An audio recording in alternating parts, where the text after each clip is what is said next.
The following is a conversation with Matthew Johnson, a professor of psychiatry and behavioral science at Johns Hopkins, and is one of the top scientists in the world conducting seminal research on psychedelics. This was one of the most eye-opening and fascinating conversations I've ever had on this podcast. I'm sure I'll talk with Matt many more times. Quick mention of each sponsor, followed by some thoughts related to the episode. Thank you to a new sponsor, Brave, a fast browser that feels like Chrome but has more privacy-preserving features. Neuro, the maker of functional sugar-free gum and mints that I use to give my brain a quick caffeine boost. Four Sigmatic, the maker of delicious mushroom coffee. I'm just now realizing how ironic the set of sponsors are. And Cash App, the app I use to send money to friends. Please check out these sponsors in the description to get a discount and to support this podcast. As a side note, let me say that psychedelics is an area of study that is fascinating to me, in that it gives hints that much of the magic of our experience arises from just a few chemical interactions in the brain, and that the nature of that experience can be expanded through the tools of biology, chemistry, physics, neuroscience, and artificial intelligence. The fact that a world-class scientist and researcher like Matt can apply rigor to our study of this mysterious and fascinating topic is exciting to me beyond words, as is the case with any of my colleagues who dare to venture out into the darkness of all that is unknown about the human mind, with both an openness of first principle thinking and the rigor of the scientific method. If you enjoy this thing, subscribe on YouTube, review it with 5 stars on Apple Podcasts, follow on Spotify, support it on Patreon, or connect with me on Twitter at Lex Fridman. And now, here's my conversation with Matthew Johnson. Can you give an introduction to psychedelics, like a whirlwind overview? Maybe what are psychedelics and what are the kinds of psychedelics out there, and in whatever way you find meaningful to categorize? Yeah. You can categorize them by their chemical structure. So phenethylamines, tryptamines, ergolines. That is less of a meaningful way to classify them. I think that their pharmacological activity, their receptor activity is the best way. Well, let me start even broader than that, because there I'm talking about the classic psychedelics. So broadly speaking, when we say psychedelic, that refers to, for most people, a broad number of compounds that work in different pharmacological ways. So it includes the so-called classic psychedelics. That includes psilocybin and psilocin, which are in mushrooms, LSD, dimethyltryptamine or DMT, it's in ayahuasca, people can smoke it too, mescaline, which is in peyote and San Pedro cactus. And those all work by hitting a certain subtype of serotonin receptor, the serotonin 2A receptor. They act as agonists at that receptor. Other compounds like PCP, ketamine, MDMA, ibogaine, they all are, more broadly speaking, called psychedelics, but they work by very different ways pharmacologically. And they have some different effects, including subjective effects, even though there's enough of an overlap in the subjective effects that, people informally refer to them as psychedelic. And I think what that overlap is, compared to, say, caffeine and cocaine and, Ambien, et cetera, other psychoactive drugs, is that they have strong effects in altering one's sense of reality and including the sense of self. And I should throw in there that cannabis, more historically, like in the 70s, has been called a minor psychedelic. And I think with that latter definition, it does fit that definition, particularly if one doesn't have a tolerance. So you mentioned serotonin, so most of the effect comes from something around like the chemistry around neurotransmitters and so on. So it's chemical interactions in the brain, or is there other kinds of interactions that have this kind of perception and self-awareness altering effects? Well, as far as we know, all of the psychedelics of all the different classes we've talked about, their major activity is caused by receptor level events. So either acting at the post-receptor side of the synapse. So in other words, neurotransmission operates by, one neuron releasing neurotransmitter into a synapse, a gap between the two neurons, and then the other neuron receives. It has receptors that receives, and then there can be an activation caused by that. So it's like a pitcher and a catcher. Yep. So all of the major psychedelics work by either acting as a pitcher, mimicking a pitcher or a catcher. So for example, the classic psychedelics, they fit into the same catcher's mitt on the postsynaptic receptor side as serotonin itself. But they do a slightly different thing to the cell, to the neuron, than serotonin does. There's a different signaling pathway after that initial activation. Something like MDMA works at the presynaptic side, the pitcher side, and basically it floods the synapse or the gap between the cells with a bunch of serotonin, the natural neurotransmitter. So it's like the pitcher in a baseball game all of a sudden just starts throwing balls like every second. Everything we're talking about, is it often more natural, meaning found in the natural world? You mentioned cacti, cactus. Or is it chemically manufactured, like artificially in the lab? So the classic psychedelics, there's... what are the classics? So yeah. Using terminology that's not chemical terminology, not like the terminology you see in titles of papers, academic papers, but more sort of common parlance. Right. It would be good to kind of define their effects, like how they're different. And so it includes LSD, psilocybin, which is in mushrooms, mescaline, DMT. Which one is mescaline? Sorry. Mescaline is in the different cacti. So the one most people will know is peyote, but it also shows up in San Pedro or Peruvian torch. And all of these classic psychedelics, they have, at the right dose, and typically they have very strong effects on one's sense of reality and one's sense of self. Some of the things that makes them different than other, more broadly speaking, psychedelics like MDMA and others, is that they're, at least the major examples, there are some exotic ones that differ, but the ones I've talked about are extremely safe at the physiological level. Like there's like LSD and psilocybin, there's no known lethal overdose unless you have like really severe, heart disease, because it modestly raises your blood pressure. So right. The same person might be hurt shoveling snow or going up the stairs, that could have a cardiac event because they've taken one of these drugs. But for most people, someone could take 1,000 times what the effective dose is, and it's not going to cause any organ damage, affect the brainstem, make them stop breathing. So in that sense, they're freakishly safe at the physiological. I would never call any compound safe because there's always a risk. They're freakishly safe at the physiological level. I mean, you can hardly find anything over the counter like that. I mean, aspirin's not like that. Caffeine is not like that. Most drugs, you take 5, 10, 20, maybe it takes 100, but you get to some times the effective dose and it's going to kill you. Yeah. Or cause some serious damage. And so that's something that's remarkable about most of these classic psychedelics.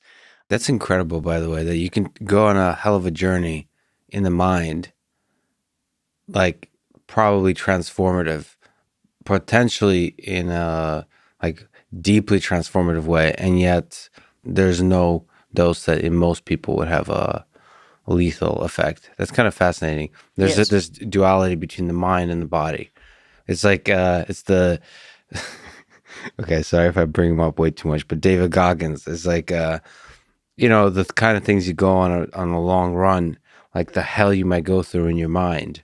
Your mind can take a lot, and you can go through a lot with the mind, and the body will just be its own thing. You can go through hell, but after a good night's sleep, be back to normal, and the body is always there. So bringing it back to Goggins, it's like you can do that without even destroying your knee or whatever, right? Or coming close and riding that line. That's true. So the unfortunate thing about the running, which he uses running to test the mind, so the aspect of running that is negative, in order to test the mind, you really have to push the body, like take the body through a journey. I wish there was another way of doing that in the physical exercise space. I think there are exercises that are easier on the body than others, but running sure is a hell of an effective way to do it. And But one of the ways that where it differs is that you're, unlike exercise, you're essentially, most exercise required to really get to those intense levels. You really need to be persistent about it. right. I mean, it'll be intense if you're really out of shape, just, jogging for 5 minutes. But to really get to those intense levels, you need to, have the dedication. And so some of the other ways of altering subjective effects or states of consciousness take that type of dedication. Psychedelics, though, I mean, someone takes the right dose, I mean, they're strapped into the roller coaster. And something interesting is going to happen. And I really like what you said about that distinction between the mind, or the contrast between the mind effects and the body effects, because I think of this. I do research with all the drugs, caffeine, alcohol, methamphetamine, cocaine, alcohol, legal, illegal. Most of these drugs, thinking about, say, cocaine and methamphetamine, you can't give to a regular user, you can't safely give a dose where the regular cocaine user is going to say, oh man, that's the strongest Coke I've ever had, because, you get it past the ethics committee and you need approval. And I wouldn't want to give someone something that's dangerous. So Yes. to go to those levels where they would say that, you would have to give something that's physiologically riskier. Yeah. Psilocybin or LSD, you can give a dose at the physiological level that is like very good chance it's going to be the most intense psychological experience of that person's life. Yeah, that's and have amazing. zero chance for most people, if you screen them, of killing them. The big risk is behavioral toxicity, which is a fancy way of saying doing something stupid. I mean, you're really intoxicated, like if you wander into traffic or you fall from a height, just like plenty of people do on high doses of alcohol. And the other kind of unique thing about classic psychedelics is that they're not addictive, which is pretty much unheard of when it comes to so-called drugs of abuse, or drugs that people, at least at some frequency, choose to take. Most of what we think of as drugs, even caffeine, alcohol, cocaine, cannabis, most of these you can get into alcohol, you can get into a daily use pattern. And that's just so unheard of with psychedelics. Most people have taken these things on a daily basis. It's more like they're building up the courage to do it, and then they build up a tolerance. Or they're in college and they do it on a dare. Can you take acid 7 days in a row, and that type of thing, rather than a self-control issue where you have and say, oh God, I got to stop taking this. I got to stop drinking every night. I got to cut down on the Coke, whatever. So that's the classic psychedelics. What are the what's a good term? Modern psychedelics, or more maybe psychedelics that are created in the lab? What else is there? Right. So MDMA is the big one. And I should say that with the classic psychedelics, that LSD is sort of, you can call it a semi-synthetic, because there's natural, from both ergot and in certain seeds. Morning glory seeds is one example. There are some very close chemical relatives of LSD. So LSD is close to what occurs in nature, but not quite. But then when we get into the other non-classic psychedelics, probably the most prominent one is MDMA. People call it ecstasy. People call it Molly. And it is it differs from classic psychedelics in a number of ways. It can be addictive, but not so. It's like you can have cocaine on this end of the continuum, and classic psychedelics here. Continuum of addiction. So it's certainly no cocaine. It's pretty rare for people to get into daily use patterns, but it's possible. And they can get into more like, using once a week pattern where they can find it hard to stop. But it's somewhere in between, mostly towards the classic psychedelic side in terms of like relatively little addiction potential. But it's also more physiologically dangerous. I think that certainly the therapeutic use, it's showing really promising effects for treating PTSD. And the models that are used, I think those are extremely acceptable when it comes to the risk-benefit ratio that you see all throughout medicine.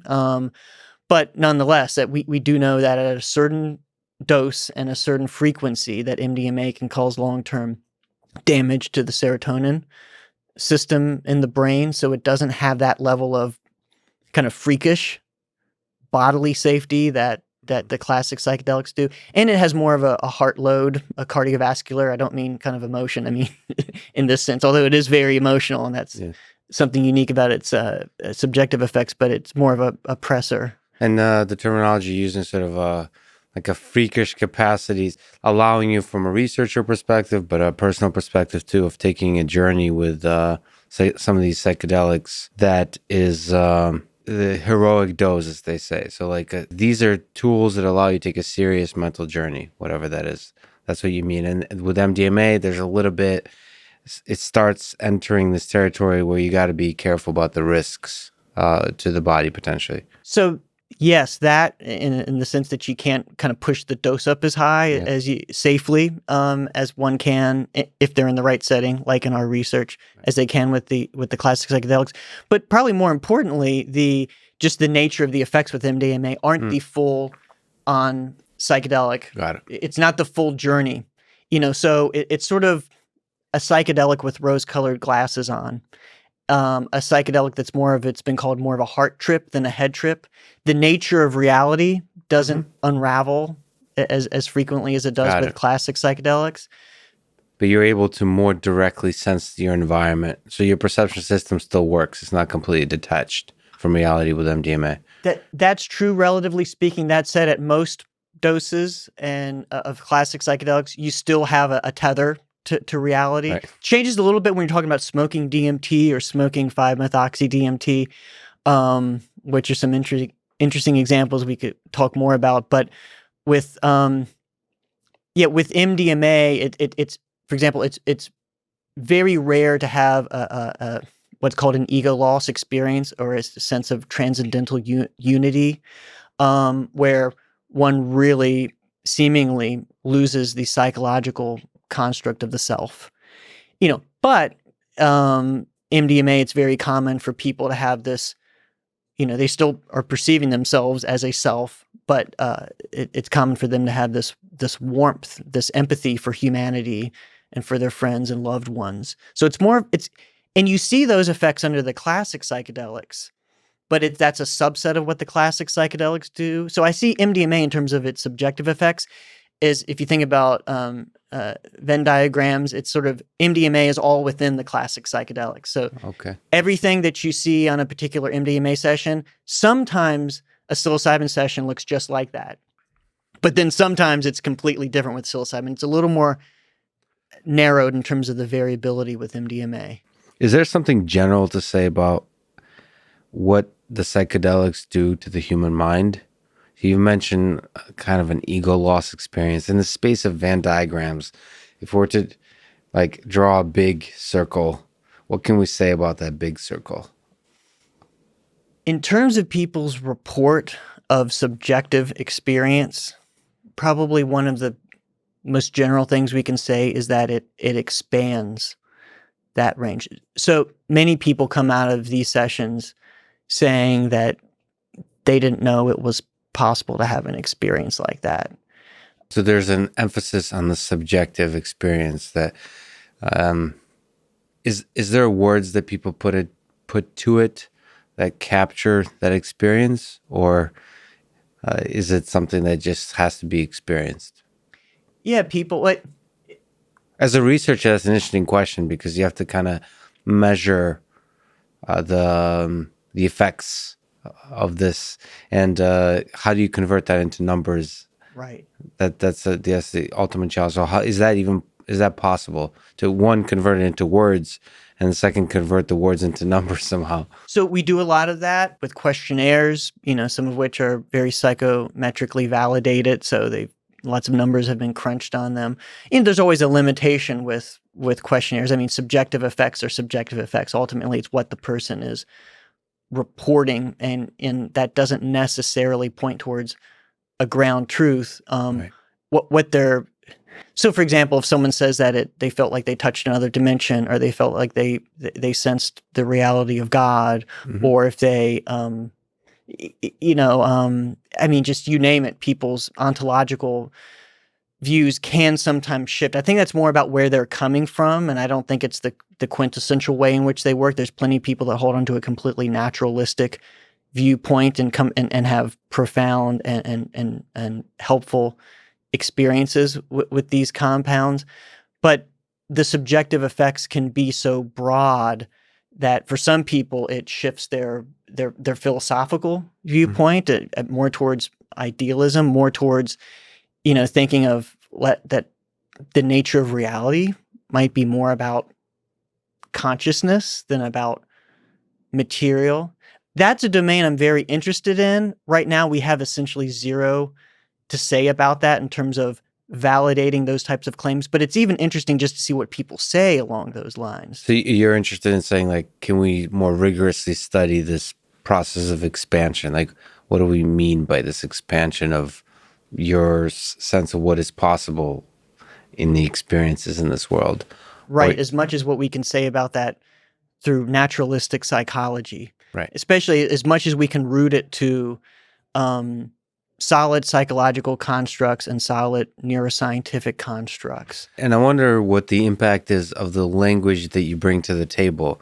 So you mentioned about God, or speaking of God, a lot of people are really into sort of theoretical physics these days at a very surface level. And you can bring the language of physics, right? You can talk about quantum mechanics, you can talk about general relativity and curvature of space-time, and using just that language without a deep technical understanding of it to somehow start thinking, like, sort of visualizing atoms in your head, and somehow through that process, because you have the language, using that language to kind of dissolve the ego, like realize like that we're just all little bits of physical objects that behave in mysterious ways. And so that has to do with the language. Like if you read a Sean Carroll book or something recently, it seems like it has a huge influence on the way you might perceive the world, and might experience the alteration that psychedelics brings to your perception system. So I wonder, like, the language you bring to the table, how that affects the journey you go on with the psychedelics. I think very much so. And I think I'm a little concerned some of the science is going a little too far in the direction of around the edges, speaking about it changing beliefs in this sense or that sense about particular domains. And I think what a lot of what's going on is what you just discussed. It's the priors coming into it. So if you've been reading a lot of physics, then you might bring up space-time and interpret the experience in that sense. I mean, it's not uncommon for people to come out talking about visions of the.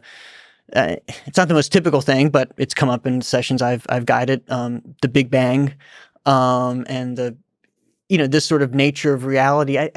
I think probably the best way to think about these experiences is that, and the best evidence, even though we're in our infancy in understanding it, they really tap into more general psychological mechanisms. I think one of the best arguments is they reduce the influence of our priors, of what we bring into all of the assumptions that we're essentially, especially as adults, we're riding on top of heuristic after heuristic to get through life. And you need to do that. And that's a good thing. And that's extremely efficient. And evolution has shaped that. But that comes at an expense.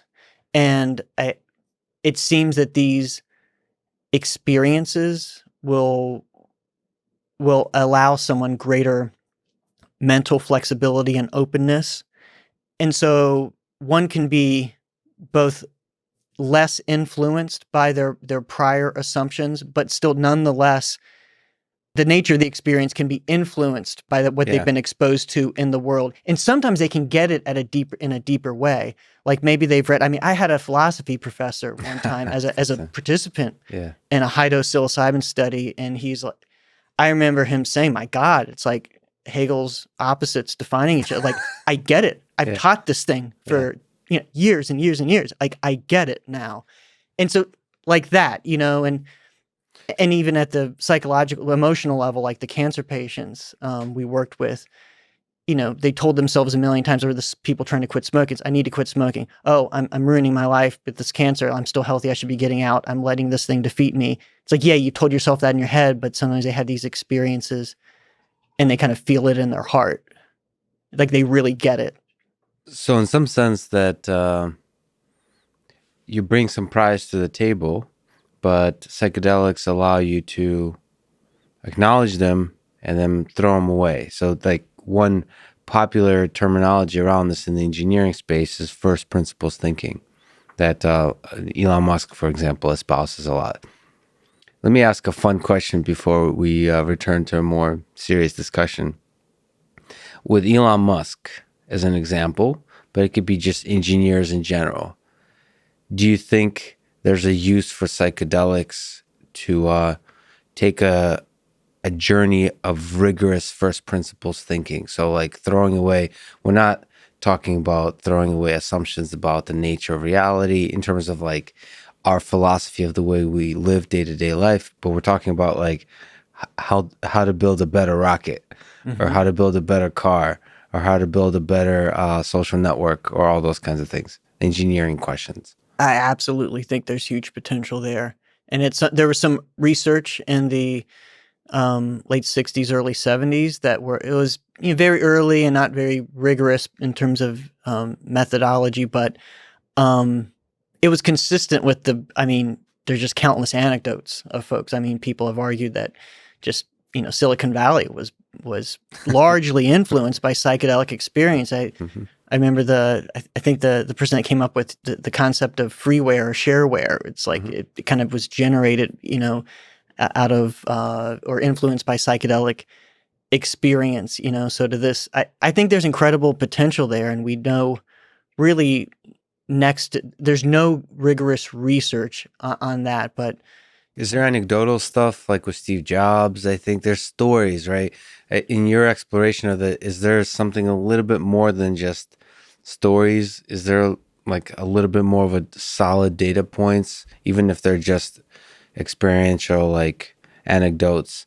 Is there something that you draw inspiration from, like in your intuition? Because we'll talk about you're trying to construct studies that are more rigorous around these questions. But is there something you draw inspiration from the past, from the 80s and the 90s and Silicon Valley, that kind of space? Or is it just like you have a sense based on everything you've learned and these kind of loose stories that there's something worth digging at? I am influenced by the just incredible number of anecdotes surrounding these.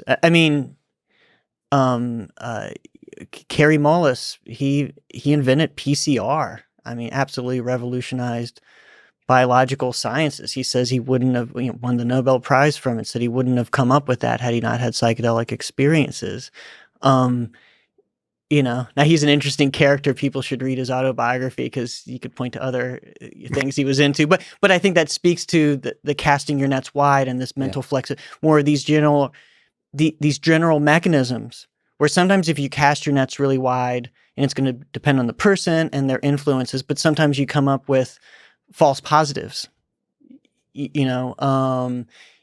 connect the dots where maybe you shouldn't have connected those dots, but I think that can be constrained and so much of our, not only our personal psychological suffering, but our limitations, academically and in terms of technology, are because of these self-imposed limitations and heuristics, these entrenched ways of thinking, those examples throughout the history of science where someone has come up with Kuhn's paradigm shifts.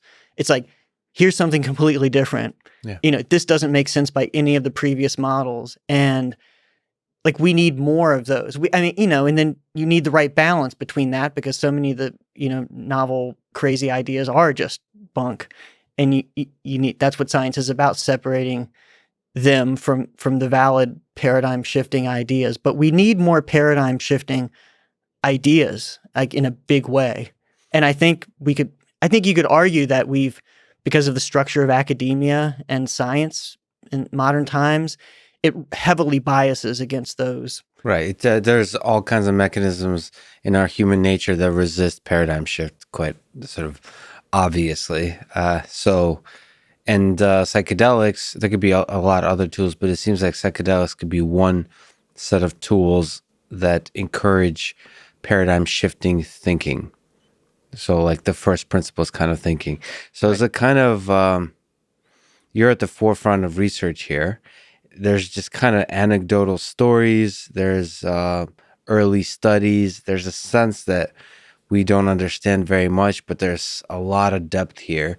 How do we get from there to where Elon and I can regularly, like, I wake up every morning and have deep work sessions where it's well understood, like what dose to take, like if I want to explore something where it's all legal, where it's all understood and safe, all that kind of stuff. How do we get from where we are today to there?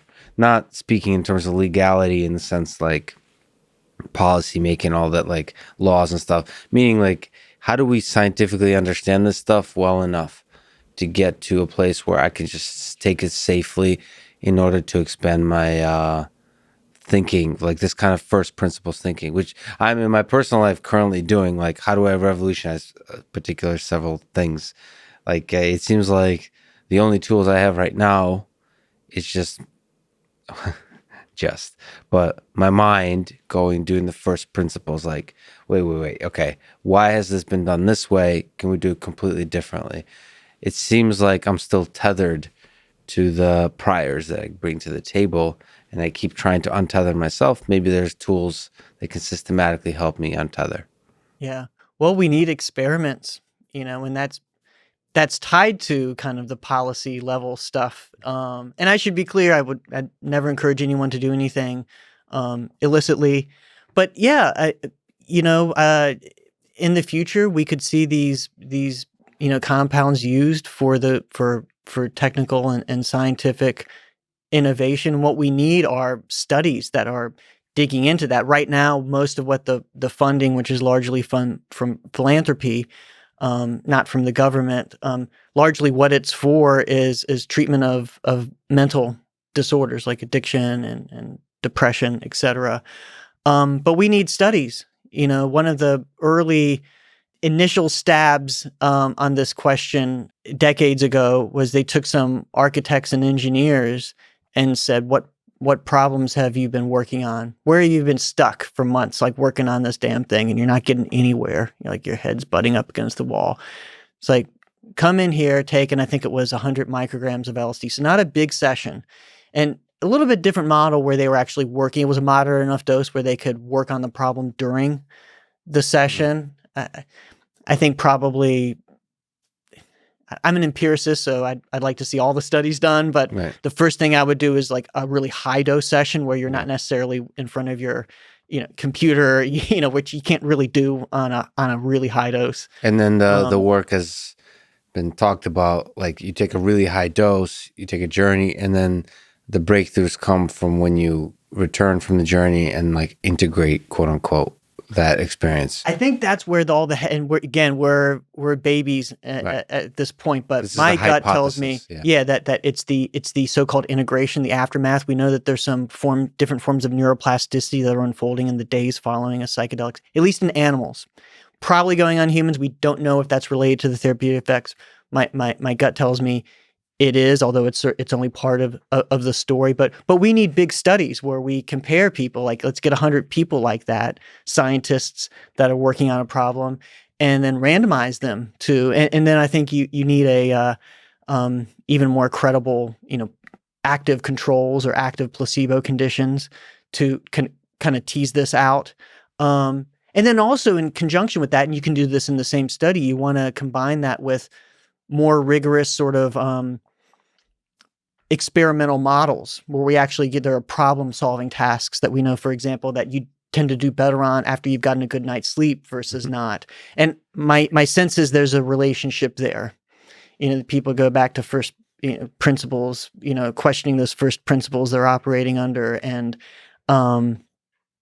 getting away from their priors in terms of creative problem solving. And so I think wrap those things, and you could speak a little more rigorously about those, because ultimately, if everyone's bringing their own problem, that's I think that's more in the face valid side, but you can't dig in as much and get as much experimental power and speak to the mechanisms as you can with having everyone do the same sort of, canned, problem solving task. So we've been speaking about psychedelics generally. Is there one you find from the scientific perspective or maybe even philosophical perspective most fascinating to study? Therapeutically, I'm most interested in psilocybin and LSD, and I think we need to do a lot more with LSD because it's mainly been psilocybin in the modern era. I've recently gotten a grant from the Hefter Research Institute to do an LSD study, so I haven't started it yet, but I'm going through the paperwork and everything. And Therapeutic meaning there's some issue and you're trying to treat that issue. Right.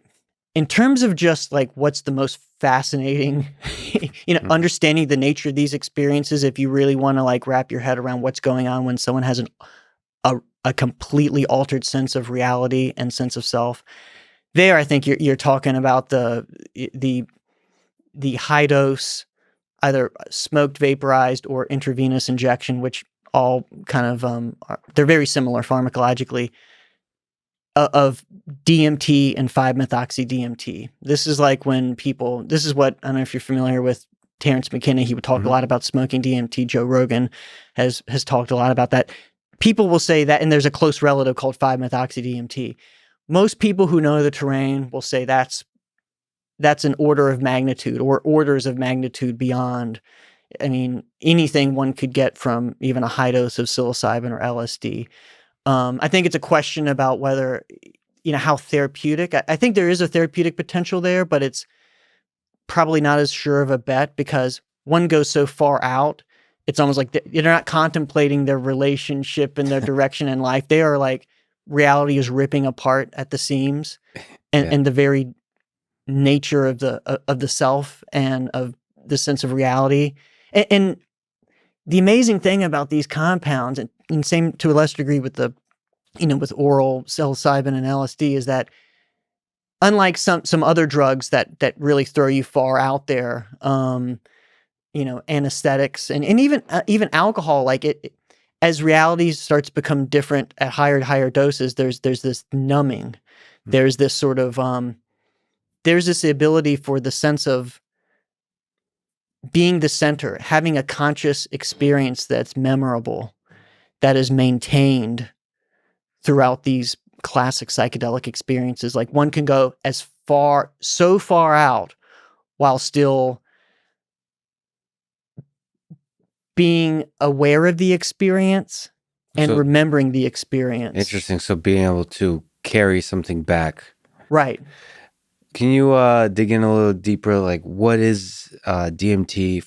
How long is the trip usually? Like, how much do we understand about it? Is there something interesting to say about just the nature of the experience and what we understand about it?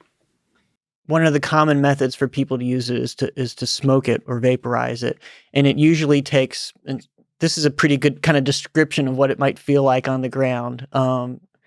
The caveat is it's a completely insufficient description, and someone's going to be listening who has done this. It's like nothing you could say is going to come close. Yeah. But it'll take about 3 big hits, inhalations, in order to have what people call a breakthrough dose. And there's no great definition of that, but basically meaning moving away from, not just having the typical psilocybin or LSD experience where like things are radically different, but you're still basically a person in this reality, to going somewhere else. And so that'll typically take like 3 hits. And this stuff comes on like a freight train. So one takes a hit, and around the time of the first exhalation, so we're talking about a few seconds in, or maybe just, sometime between the first and the second hit, like it'll start to come on. And they're already up to, let's say, what they might get from a 30 milligram or 300 microgram LSD trip, a big trip. They're already there when at the second hit, but their consciousness is geared. This is like acceleration, not speed, to speak of physics. Okay, Yes. it's like those receptors are getting filled like that, and they're going from 0 to 60 in like Tesla time. Yeah. And at the second hit, again, they're at this maybe the strongest psychedelic experience they've ever had. And then if they can take that third hit, and some people can't, they're propelled into this other reality, and the nature of that other reality it will differ depending on who you ask. But folks will often talk about, and we've done some survey research on this. Entities of different types, elves tend to pop up. Yeah. The caveat is I strongly presume all of this is culturally influenced. Yes. But thinking more about the psychology and the neuroscience, there is probably something fundamental. Like for someone that might be colored as elves, others it might be colored as I don't know. Terrence McKenna called them self-dribbling basketballs. For someone else, it might be little animals, or someone else, it might be aliens. I think that probably is dependent on who they are and what they've been exposed to. But just the fact that one has this sense that they're surrounded by autonomous entities. Right. Intelligent autonomous entities. Right. And people come back with stories that are just astonishing. Like there's communication between these entities, and often they're telling them things that the person says are self-validating, but it seems like it's impossible.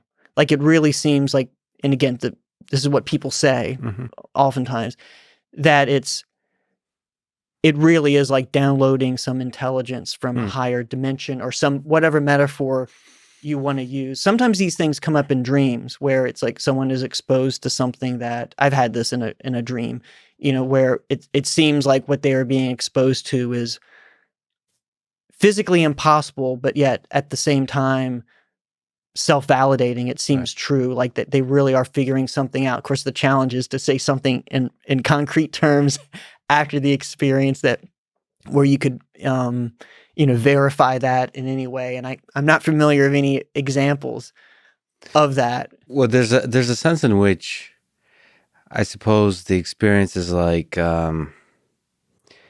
you're a limited cognitive creature that knows very little about the world, and here's a chance to communicate with much wiser entities that, in a way that you can't possibly understand, are trying to give you hints of deeper truths. Right? And so there's that kind of sense that you can take something back, but you can't, where our cognition is not capable to fully grasp the truth. We'll just get a kind of sense of it, and somehow that process is mind expanding, that there's a greater truth out there. Right. That seems like what, from the people I've heard talk about, that seems to be what it is. And that's so fascinating that there's fundamentally to this whole thing is a communication between an entity that is other than yourself, entities. So it's not just like a visual experience, like you're like floating through the world. There's other beings there, which is kind of, I don't know what to sort of, from a person who likes Freud and Carl Jung, I don't know what to think about that. That being, of course, from one perspective, is just you looking in the mirror. But it could also be, from another perspective, like actually talking to other beings. Yeah, and you mentioned Jung, and I think he's particularly interesting, and it kind of points to something I was thinking about saying, is that I think what might be going on from a naturalistic perspective, so regardless, whether or not there are, it doesn't depend on autonomous entities out there, what might be happening is that just the associative net, the level of learning, the comprehension might be so beyond what someone is used to, that the only way for the nervous system, for the aware sense of self to orient towards it, is all by metaphor. And so I do think, when we get into these realms, as a strong empiricist, I think we always got to be careful and be as grounded as possible. But I'm also willing to speculate and sort of cast the nets wide with caveat. But, I think of things like archetypes and, it's plausible that there are certain stories, there's certain, we've gone through, millions of years of evolution. It may be that we have certain characters and stories that are that our central nervous system is sort of wired to tend to. Yeah, those stories, we carry those stories in us. Right. And this unlocks them in a certain kind of way. And we think about stories. Like our sense of self is basically, narrative self is a story.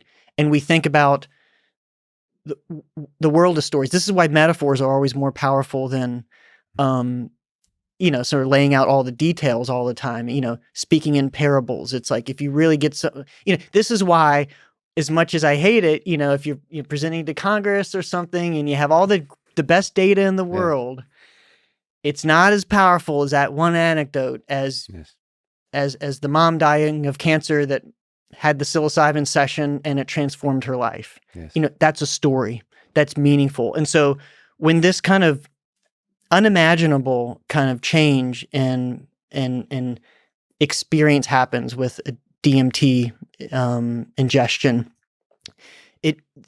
these stories of entities, they might be that, stories that are constructed that is the closest, which is not to say the stories aren't real. I mean, I think we're getting to layers where it doesn't real, really, man? right. Yeah. Yeah. Yeah. But it's the closest we can come to making sense out of it, because I do what we do know about these psychedelics, one of the levels beyond the receptor, is that the brain is communicating it with itself in a massively different way. There's massive communication with areas that don't normally communicate. And so I think that comes with both, it's casting the nets wide. I think that comes with the insights and helpful novel ways of thinking. I do think it comes with false positives, that could be some of the delusion. And so, when you're so far out there, like with the DMT experience, like maybe alien is the best way that the mind can wrap some arms around that. So I don't know how much you're familiar with Joe Rogan, but he does bring up DMT quite a bit. It's almost a meme. It is a meme. Have you ever, have you ever tried DMT? I mean, I think he talks about this experience of having met other entities, and they were mocking him, I think, if I remember the experience correctly, like laughing at him and saying F you, or something like that. I may be misremembering this, but there's a general mockery, and the what he learned from that experience is that he shouldn't take himself too seriously. So it's the dissolution of the ego and so on. Like, what do you think about that experience, and maybe if you have more general things about Joe's infatuation with DMT, and if DMT has that important role to play in popular culture in general? I'm definitely familiar with it. I remember telling you offline that when the first time I learned who Joe Rogan was probably 15 years ago, and I came upon a clip and I realized there's another person in the world who's into both DMT and Brazilian Jiu-Jitsu. And I think both those worlds have grown dramatically since, and it's probably not such a special club these days. So he definitely, got onto my radar screen quickly. You were into both before it was cool. Right. I mean, this is all relative, because there's people that were, before the late 90s and early 2000s who were into it to say, you're a Johnny-come-lately. But yeah, compared to where we're at now. But yet, one of the things I always found fascinating by Joe's, telling of his experiences, I think, is that they resemble very much Terence McKenna's experiences with DMT. And Joe has talked very much about Terence McKenna and his experiences. If I had to guess, I would guess that probably just having heard Terence McKenna talk about his experiences, that influenced the coloring it gives of Joe's you the experience. It's funny how that works, because I mean, that's why McKenna poets and great orators give us the words to then start to describe our experiences, because our words are limited, our language is limited, and it's always nice to get some kind of nice poetry into the mix to allow us to put words to it. Right. And but I also see some elements that seem to relate to Joe's psychology. Again, just from what I've seen of him, from hours of watching him on his podcast, is that he's a self-critical guy. Yes. And I think with always his positive bent, I'm always struck being a behavioral pharmacologist, and no one else really says it about cannabis. I'll get back to the DMT thing about he likes the kind of the paranoid side of things. He's like, that's you radically examining yourself. Yeah. It's like, that's not just a bad thing. That's you need to like look hard at yourself and something's making you uncomfortable, like dig into that. And like, it's sort of along the lines of Goggins with exercise. And it's like, like learning experiences aren't supposed to be easy. Yeah. Like take advantage of these uncomfortable experience. It's why we call in our research in a safe context with psychedelics, they're not bad trips, they're challenging experiences. Nice. Yes. So it's fascinating. Just as a tiny tangent, it's always cool for me to hear him talk about marijuana, like weed, as the paranoia, the anxiety, or whatever that you experience, as actually the fuel for the experience. Like I think he talks about smoking weed when he's writing. That's inspiring to me because then you can't possibly have a bad experience. I'm a huge fan of that. Like every experience is good. Right, which is very Goggins. Yeah, it's very Goggins. Yeah, like, is it bad? Okay, all right, great, Well, see, Goggins is one side of that. He wants it bad. Like he wants the experience to be challenging always. But I mean, like both are good. Like the few times of taking mushrooms, the experience was everything was beautiful. There's zero challenging aspect to it. It was just like the world is beautiful, and it gave me this deep appreciation of the world. I would say so. Like that's amazing, but also ones that challenge you are also amazing. Like all the times I drink vodka, but that's another. Let's not. So back to DMT. Joe's treating cannabis as a psychedelic, which is something that I'd say like not a lot of people treat it more like Xanax, or like beer, or vodka. But he's really trying to delve into those. The minors, it's been called a minor psychedelic. So with DMT, as you brought up, it's like the entity's mocking him, and it's like you're not. I mean, this reminds me of him, him describing his writing his or just his entire method of comedy. It's like watch the tape of yourself. Mm-hmm. Don't just ignore it. Like that's where I screwed up. That's where I need to do better. This like sort of radical self-examination, which I think our society is kind of getting away from because all the children win trophies type of thing. It's like, no, don't go overboard, but like recognize when you've messed up. Yes. And so like that's a big part of the psychedelic experience. Like people come out sometimes saying, my God, I need to say sorry to my mom. Yeah. Like it's so obvious, like, or whatever, interpersonal issue, or like, my God, I'm not pulling enough weight around the house and helping my wife. And, these things that are just obvious to them, the self-criticism that can be a very positive thing if you act on it. You've mentioned addiction. Maybe we could take a little bit detour into a darker aspect of things, or not even darker. It's just an important aspect of things. What's the nature of addiction? You've mentioned some things within the big umbrella of psychedelics, maybe usually not addictive, but maybe MDMA, I think you said, might have some addictive properties. But the point is, stuff outside of the psychedelics umbrella can often be highly addictive. So you've studied addiction from several angles, one of which is behavioral economics. What have you understood about addiction? What is addiction from the biological, physiological level to the psychological, to whatever is the interesting way to talk about addiction? Yeah, and the lenses that I view addiction through very much are behavioral economic, but I also think they converge on, I think it's beautiful, at the other end of the spectrum, sort of just a completely humanistic psychology perspective. And it converges on what people come out of 12-step meetings talking about. Can you say what is behavioral economics and what is humanistic psychology? What do you mean by that? And more importantly, behavioral economics lens. What is that? Yeah, so behavioral economics, my definition of it is the application of economic principles, mostly microeconomic principles. So understanding the behavior of individual agents surrounding, commodities in the marketplace, applying microeconomic types of analyses to non-economic behavior. So basically, at one point, like psychologists figured out that there's this whole other discipline that's been studying behavior. It just happened to be all focused on monetary behavior, spending and saving money, et cetera.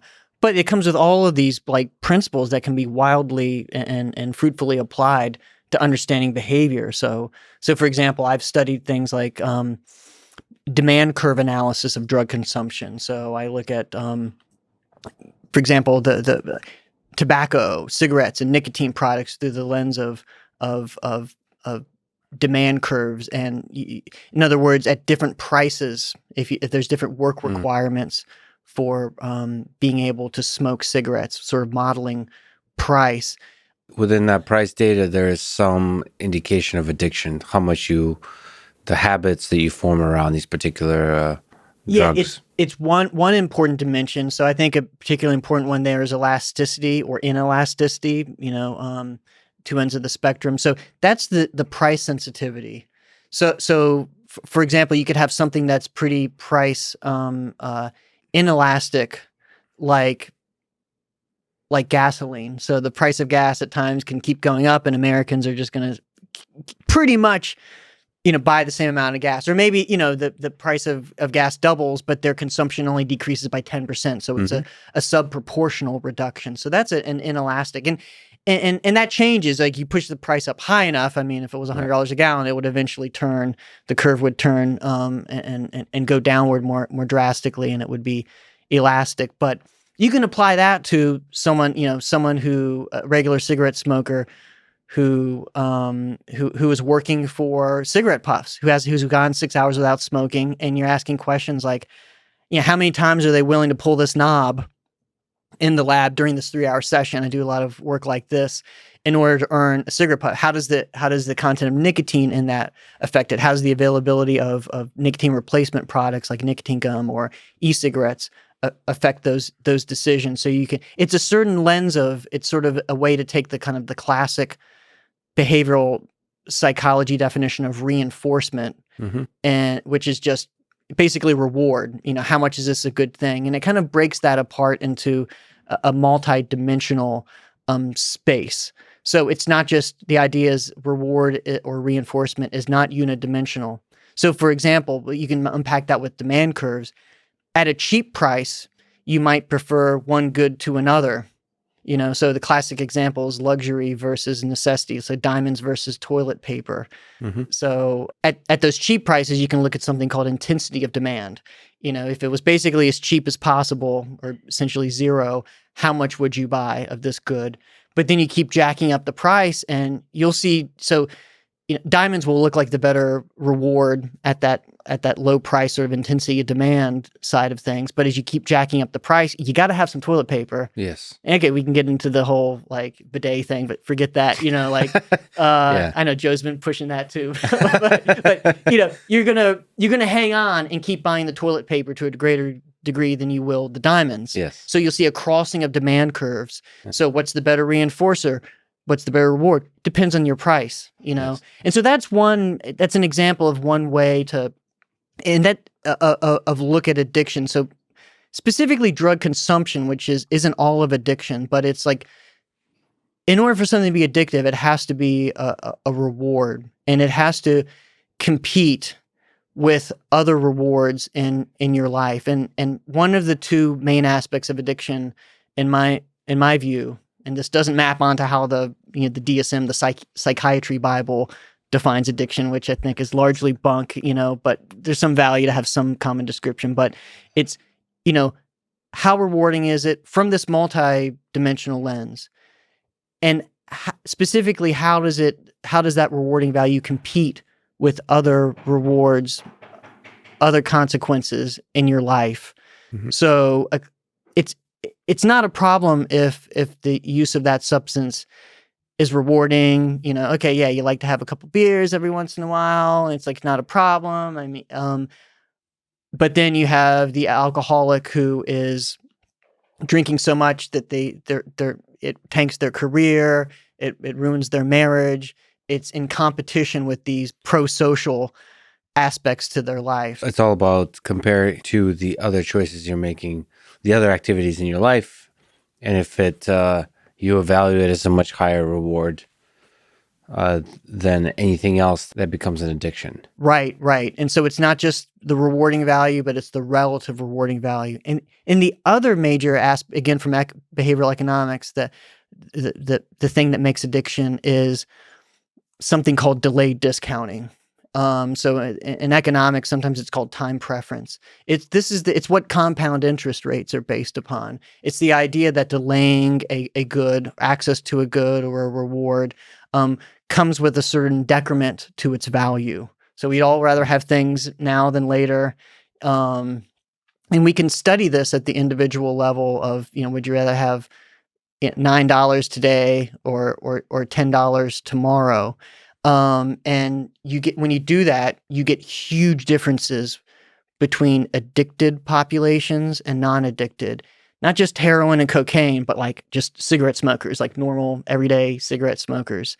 And even when you look at something like monetary rewards, and so you can go into the rabbit hole with this delay discounting model. So it's not only those huge differences that seem to have a face valid aspect to it, like the cigarette smoker is choosing this thing that's rewarding today, but I know it comes with increased risk of having these horrible consequences down the line. So it's this competition between what's good for me now and what's good for me later.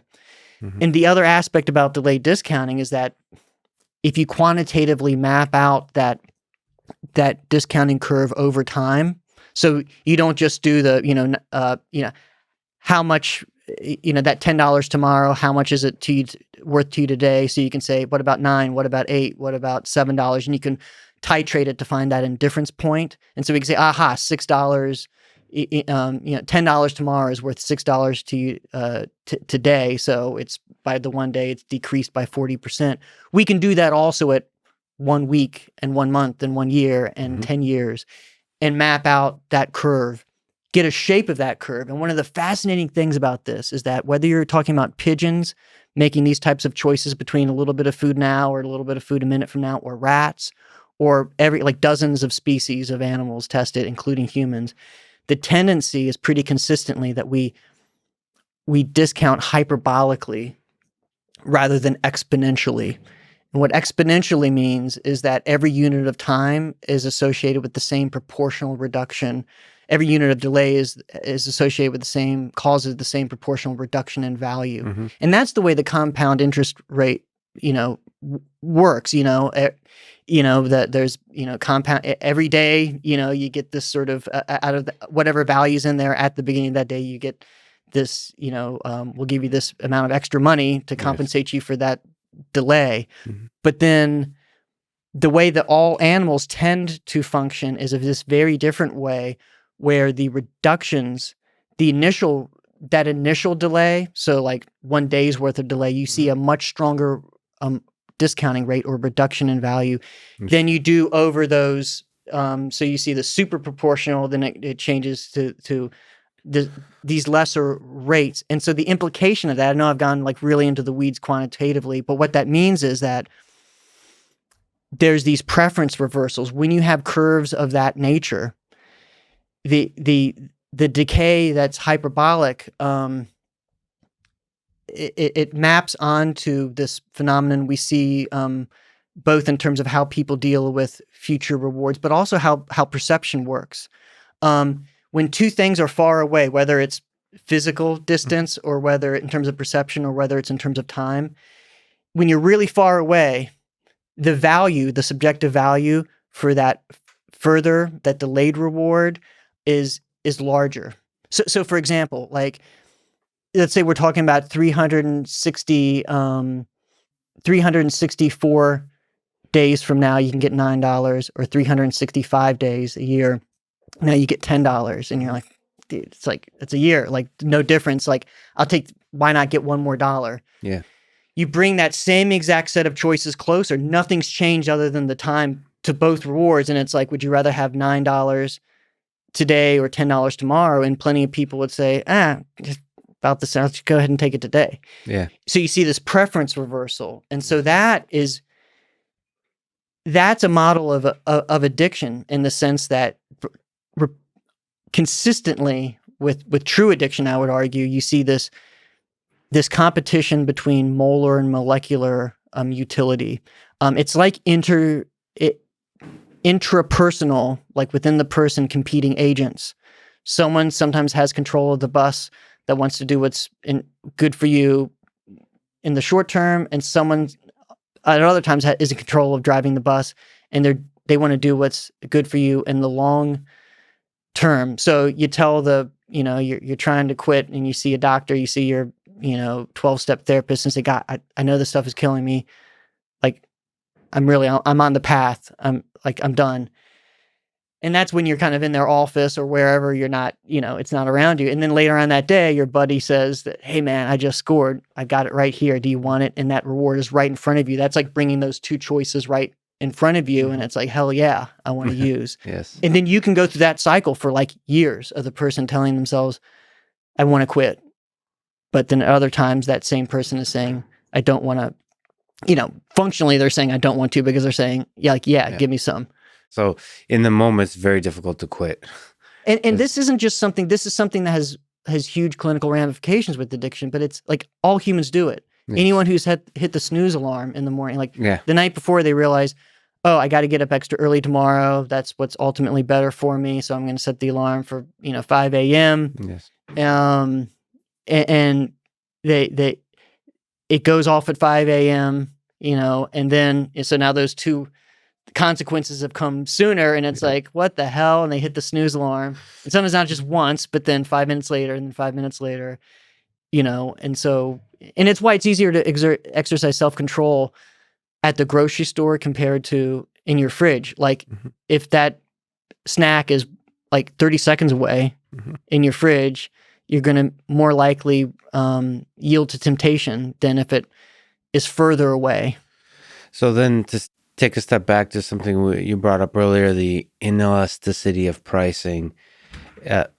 Is it from a perspective of the dealers, whether we're talking about cigarettes or maybe venturing slightly into the illegal realm, of people who sell drugs illegally? They also have an economics to them, that they set prices and all those kinds of things. Does addiction allow you to mess with the nature of pricing?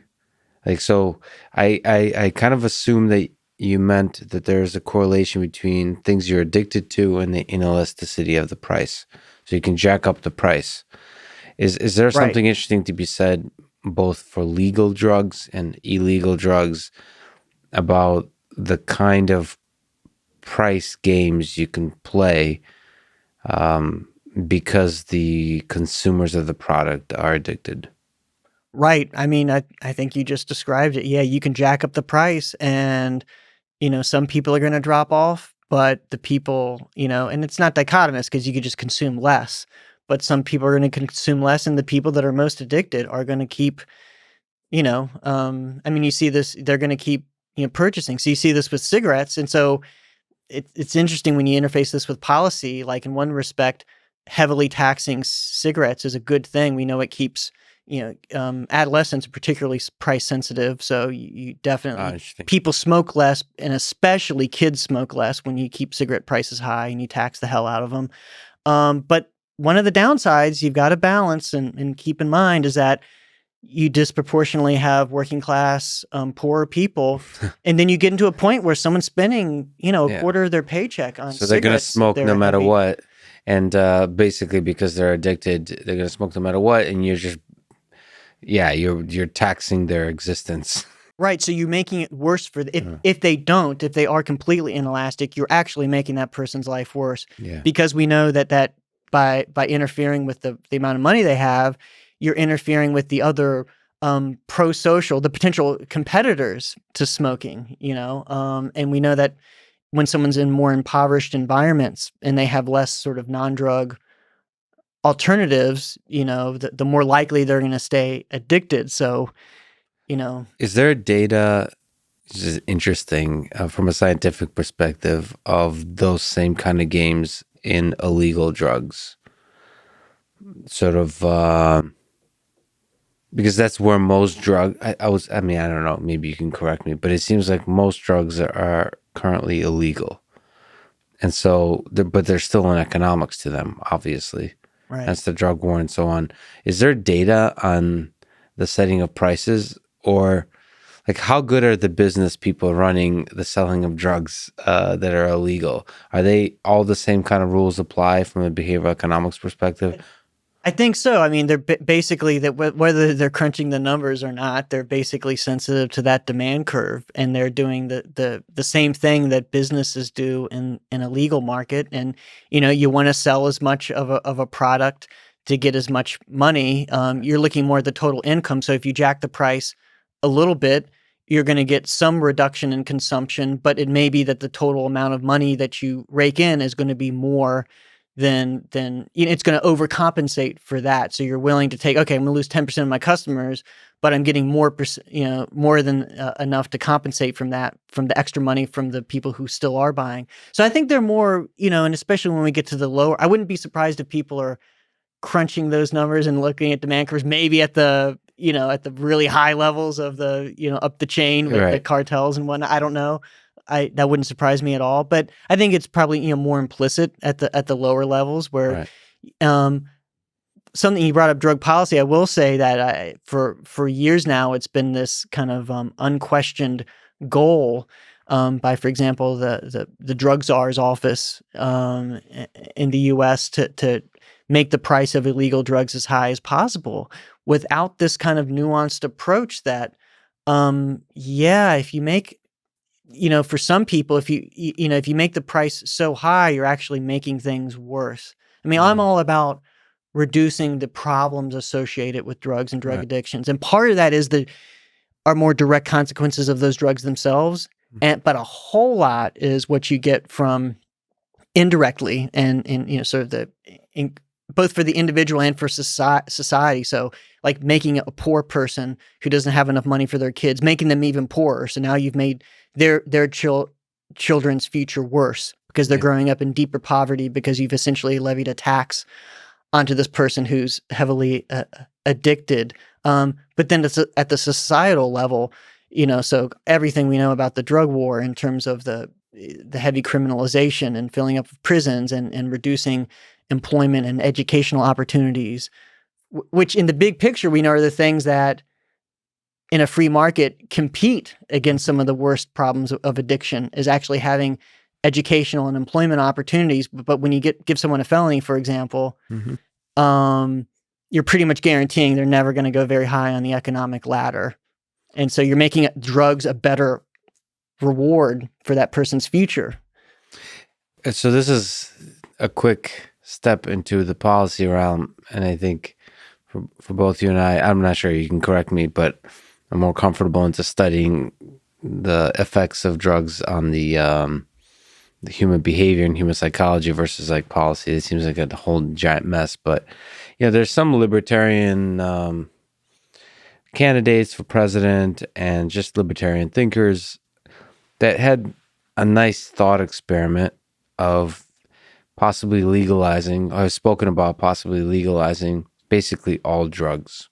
In your intuition, do you think a world where all drugs are legal is a safer world or a less safe world for the users of those drugs? It really depends on what we mean by legalization. So this is one of my beefs with this, how these things are talked about.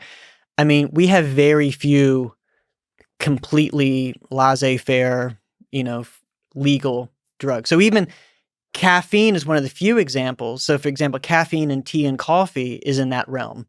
Like there's no limits, no one's testing, there's no laws, regulation at any level of how much caffeine you're allowed to buy or how much in the price. But even like with this Starbucks like Nitro, there are rules with soda And with canned products, you can only put so much in there. Yeah. Yeah, so this is FDA regulated, Mm-hmm. and it's kind of weird because there's a limit to sodas that's not there for energy drinks and other things. So, but so even caffeine, it depends on what product we're talking about. Like if you're like No-Dose and other caffeine products over the counter, like you can't just put 800 milligrams in there. The pills are like 100 or 200 milligrams, and so it's FDA regulated as an over-the-counter drug.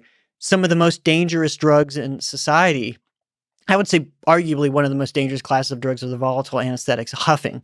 People huffing gasoline and airplane glue, toluene, whatnot, severely damaging to the nervous system.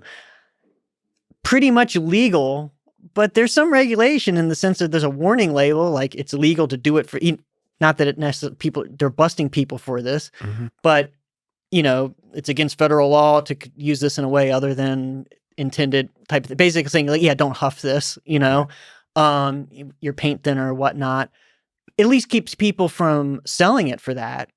Like, no, because they're gonna go after that person. They're not gonna be able to find the 12-year-old who's huffing. Yes. So anyway, just as some extreme examples at the end, and then even the so-called illegal like Schedule 1 drugs, psilocybin, we do plenty in terms of Schedule 2, which is ironically less restrictive than psilocybin, but methamphetamine and cocaine I've done human research with. My research has been legal. So they're scheduled compounds, but they're not completely illegal. Like you can do research with them with the appropriate licenses and approval. So there really is no such thing. And like alcohol, well, it's illegal if you're 12 years old or 18 years old or 20 years old. And for anyone, it's illegal to be drinking it while you're driving. So there's always a nuance. There's rules, it's not right? Dichotomy. And I actually should admit, it's been on my to-do list for a while to buy in Massachusetts some like edible or buy weed legally. I haven't done that in Massachusetts, let's put it this way.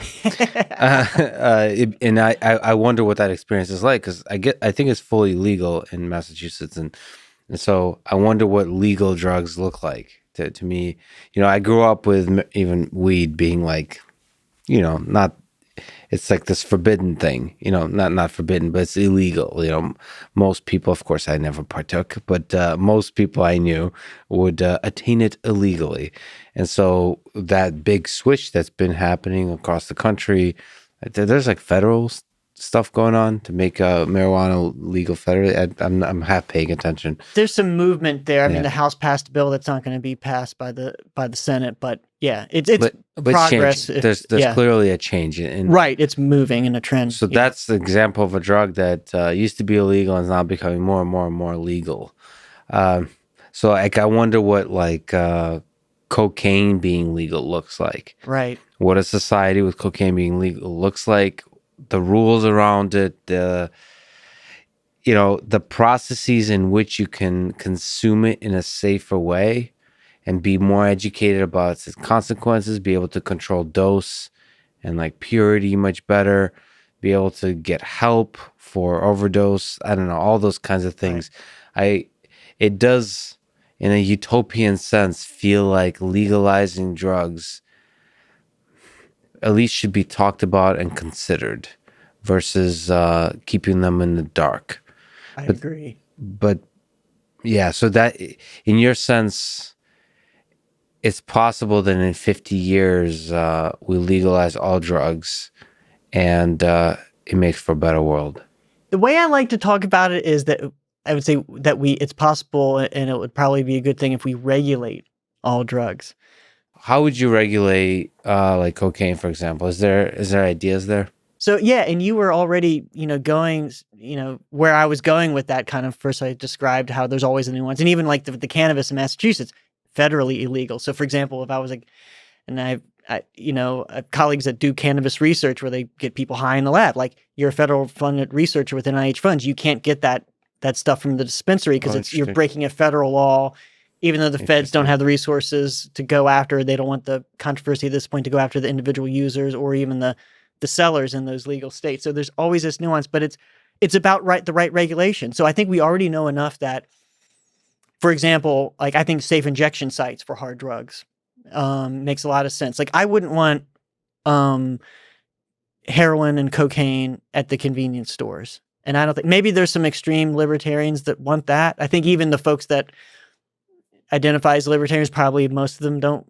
Well, I don't know. Like, not all of them want that, you know? I think, you know, that as a form of regulation, like, look, if you're using these hard drugs on a regular basis, you're putting yourself at risk for lethal overdose. You're putting yourself at risk for catching HIV and hepatitis.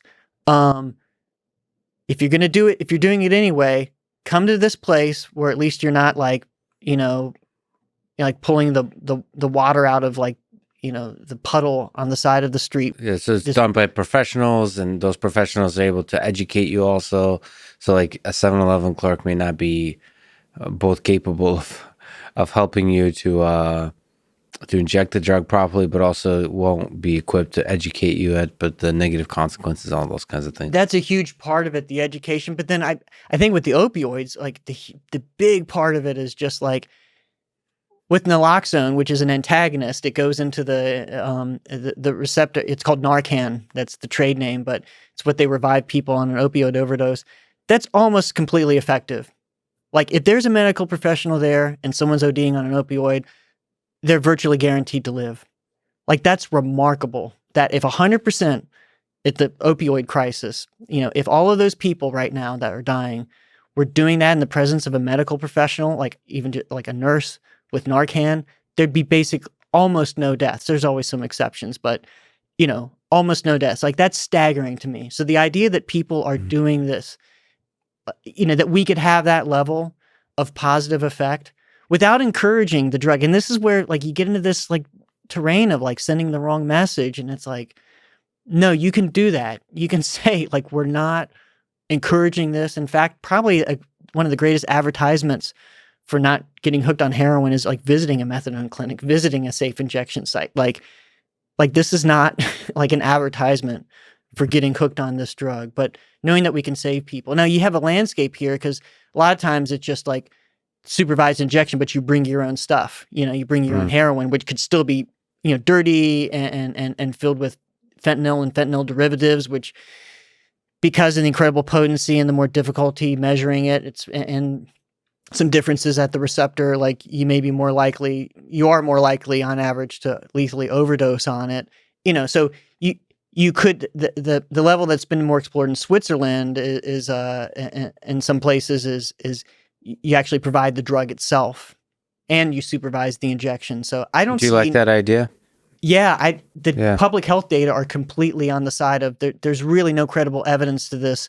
If we allow that, we're sending the wrong message and everyone's going to, I mean, I'm not showing up. Like, you know, and it's different by drug. Like, yeah, you legalize, you set up cannabis shops and some people are going to say it's legal, I'm going to go there. I don't think a whole lot of people are going to go to one of these places and say, I'm going to shoot up heroin for the first time. Because, and even if, like, you know, it's a country of 300 million people, like, even if someone does that, you have to compare this to the everyday people are dying from opioid overdoses.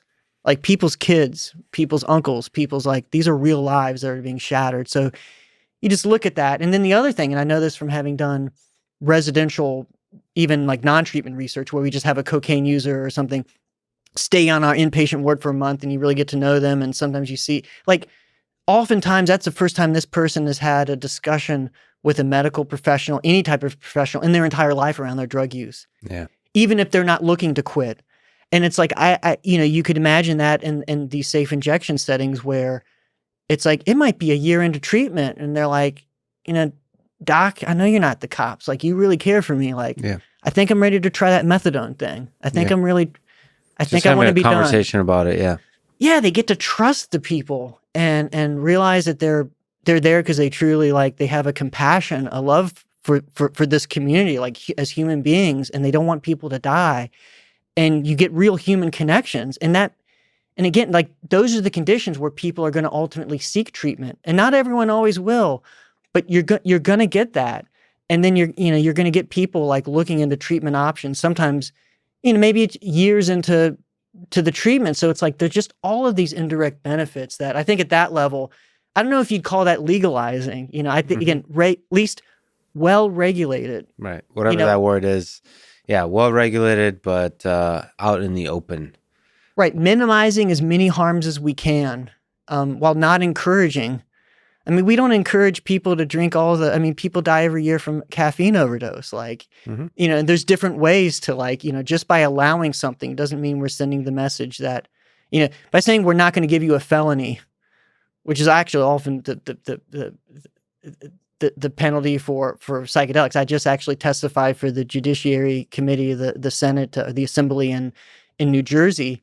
And just to move psilocybin from a felony to misdemeanor.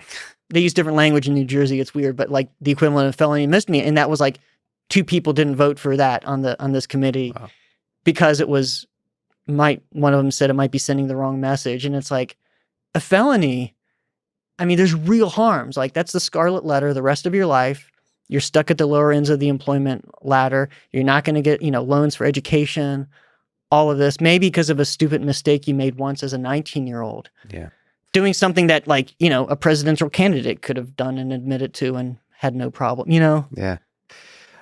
What drug is the most addictive, the most dangerous in your view? Not maybe not technically, like specifically which drug, but more like in our society today, what is a highly problematic drug? We talked about psychedelics not being that addictive. On the other flip side of that, you mentioned cocaine. Is that the top one? Is there something else that's a concern to you? It depends, and you've already alluded to this nuance. It depends on how you define it. If we're talking about on the ground today, yes, in modern society, I'd say nicotine, tobacco. Oh, interesting. I mean, in terms of mortality, it kills far more than any other drug known to humankind. 4 times more than alcohol, like 500,000 deaths in the U.S. every year, and about 5 to 6 million worldwide due to tobacco. That's 4 times more in the U.S. than alcohol. And if you graph all of the drugs, legal and illegal, put all of the illegal drugs in like one category on that figure, and you put alcohol and tobacco on that figure, all the illegal drugs combined, they're a barely visible blip to this incredible, even all of the opioid epidemic rolled up along with cocaine and everything else, meth, barely shows up compared to tobacco. That's one of those uncomfortable truths that I don't know what to do with. It's like where everybody's freaking out about coronavirus, right?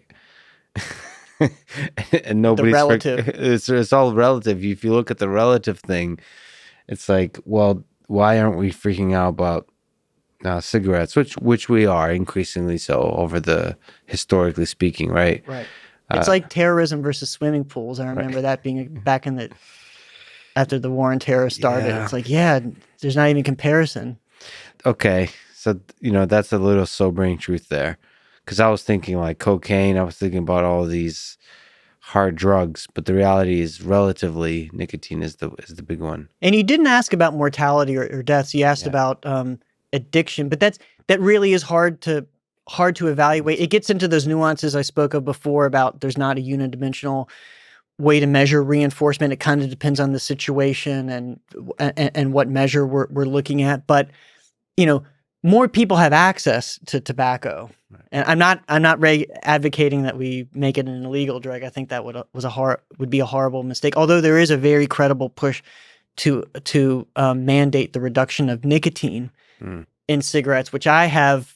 Most scientists that study it are for it. I think there's some real dangers there because I see that in the broader history of drug use. It's like, when has drug prohibition worked, broadly speaking? And it's to me that path would only make sense in very good conjunction with e-cigarettes, which once they're fully regulated can be a safer, not safe, but much safer alternative. And if we tax the hell out of e-cigarettes and ban every attractive feature like flavors and everything, then that's gonna push people to a black market if they can't get the real thing from real cigarettes. Like some people will just quit straight out.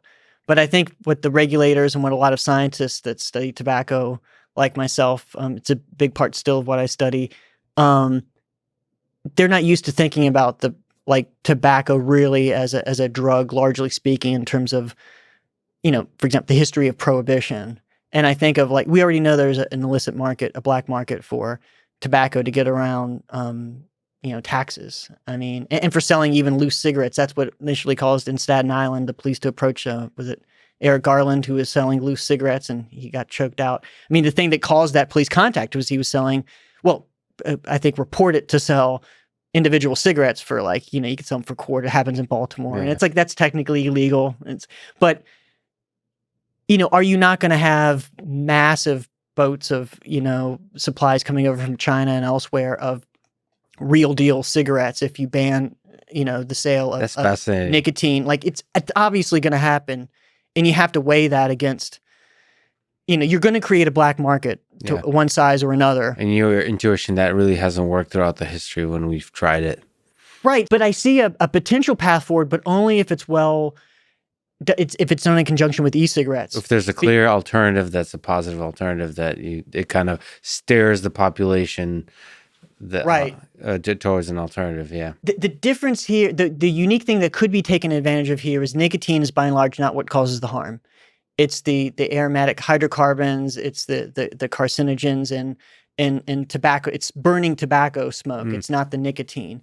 So that it's not like alcohol prohibition where you couldn't create the O'Doul's, the near beer is not going to have the alcohol. And so people aren't here you do have the possibility of giving another medium the ability to deliver the drug, which still aren't, to a lot of people, isn't preferred to the tobacco, but nonetheless, if you overregulate those and make them less attractive, like if you aren't thoughtful about the nicotine limits and thoughtful about whether you're allowing flavors and everything, and if you overtax them, you're actually decreasing the ability to compete with the more dangerous products. So I feel that there is a potential path forward, but I don't have a lot of confidence that that's going to be done in a thoughtful, analytical way, and I'm afraid that it could increase the black market, cause all of the harms. Like every other drug, we're moving away from the prohibition model slowly, but the big barge ship is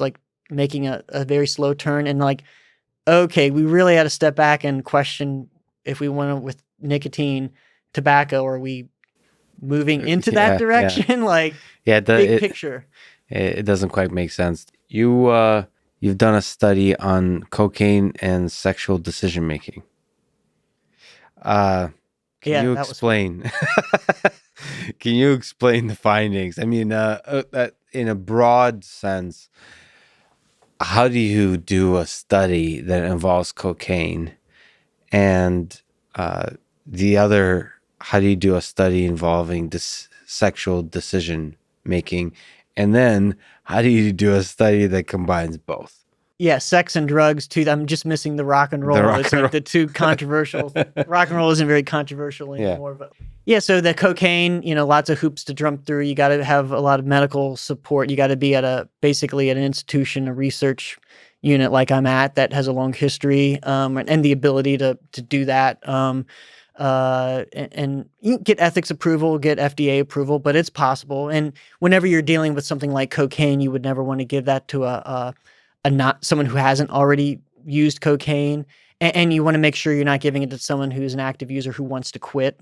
So the idea is okay, if you're using this type of drug anyway, and we're really sure you're not looking to quit, hey, use a couple times in the lab with us so we can at least learn something. And part of what we learn is maybe to help people not use and reduce the harms of cocaine. So there's hoops to jump through. With the sexual decision-making, the main thing I looked at was this model of, I applied delayed discounting to what we talked about earlier, the now versus later, that kind of decision-making that goes along with addiction. I applied that to condom use decisions. And I've probably published about 20 or so papers with this in different drugs. So the primary metric is whether you do or don't use a condom. That's the right. All hypothetical. And so this is using hypothetical decision making, but I've published some studies looking at showing a tight correspondence to self-reported in correlational studies to self-reported behavior. So this is how do you do a questionnaire kind of thing? Right. So it's not quite a questionnaire, but it's a behavioral task requiring them to respond to. So you show pictures of a bunch of individuals, And it's kind of like one of these fun behavioral, like, and a lot of them you get like Yeah. numbers are boring, but it's like, okay, hot or not, like which of these 60 people would you Yeah. have a one night stand with? Men, women, so pick whatever you like, Yep. a little bit of this, a little bit of that, whatever you're into, it's all variety there. Out of that group, you pick some subsets of people. Who do you think is the one you most want to have sex with the least? Who you think's most likely to have an STI or least likely a sexually transmitted disease by STI? And then you could do certain decision making questions. So what I've done is asked, say this person, you read a vignette, this person wants to have sex with you, now you've met them, you get along. Casual sex scenario, like a one night stand. A condom's available, just rate your likelihood from 1 to 100 on this kind of scale of, would you use it? Would you use a condom? But then you can change your scenario to say, okay, now imagine you have to wait 5 minutes to use a condom. So the choice is now, instead of using condom versus not, in terms of your likelihood scale, now it ranges from have sex now without a condom versus on the other end of the scale is wait 5 minutes to have sex with a condom. So you rate your likelihood of where your behavior would be along that continuum. And then you could say, okay, well, what about an hour? What about 3 hours? What about 24 Wait, hours? so I'm misunderstanding. Now without a condom or 5 minutes later with a condom, Right. So what's supposed to be the preference for the person? Like there's a lot of factors coming into play, right? There's right. there's pleasure and personal preference, and then there's also the Right. safety. Those are two, are those competing objectives? Right. And so we do get at that through some individual measures. And this task is more of a face valid task where there's a lot underneath the hood. So for most people, sex with the condom is the better reward. But underneath the hood of that is just at the purely physical level, they'd rather have sex without the condom. It's going to feel better. What do you mean by reward? Like when they calculate their trajectory through life and try to optimize it, then sex with a condom is a good idea? Well, it's really based on. I mean, yeah. Presumably that's the case. That there's. But it's measured by what would really that first question where there is no delay. Most people say they would be at the higher end of that scale. A lot of times, 100%, they would say they would definitely use a condom. A condom. Not everybody, and we know that's the case. See, it's like that. Some people don't like condoms. Some people say, yeah, I want to use a condom, but a quarter of the time ended up not because I just get lost in the passion of the moment. So for the people, I mean, the only reason that people, so behaviorally speaking, at least for a large number of people in many circumstances, condom use is a reinforcer just because people do it. Right. Why are they doing it? They're not because it makes the sex feel better, but because it allows for at least the same general reward, even if it feels a little bit not as good, with the condom. Nonetheless, they get most of the benefit without the concurrent, oh my gosh, there's this risk of STI. either unwanted pregnancy or getting HIV, or way more likely than HIV, herpes, genital warts, etc. All the lovely ones. And we've actually done research saying where we gauge the probability of these individual different STIs, and it's what's the heavy hitter in terms of what people are using to judge, to evaluate whether they're going to use a condom. So that's why the condom use is the delayed thing, 5 minutes or more. And then, because which would normally be the larger later reward, like the $10 versus the $9. It's like the $10, which is counterintuitive if you just think about the physical pleasure. So that's a good thing to measure. So condom use is a really good concrete, quantifiable thing that you can use in a study, and then you can add a lot of different elements like the presence of cocaine and so on. Yeah, you can get people loaded on any number of drugs like cocaine, alcohol, and methamphetamine are the three that I've done and published on. And it's interesting that these are fun studies, man. Right. I love to get people loaded in a safe context but to really, it started there was some early research with alcohol. I mean, the psychedelics are the most interesting, but it's all of these drugs are fascinating. The fact that all of these are keys that unlock a certain psychological experience in the head.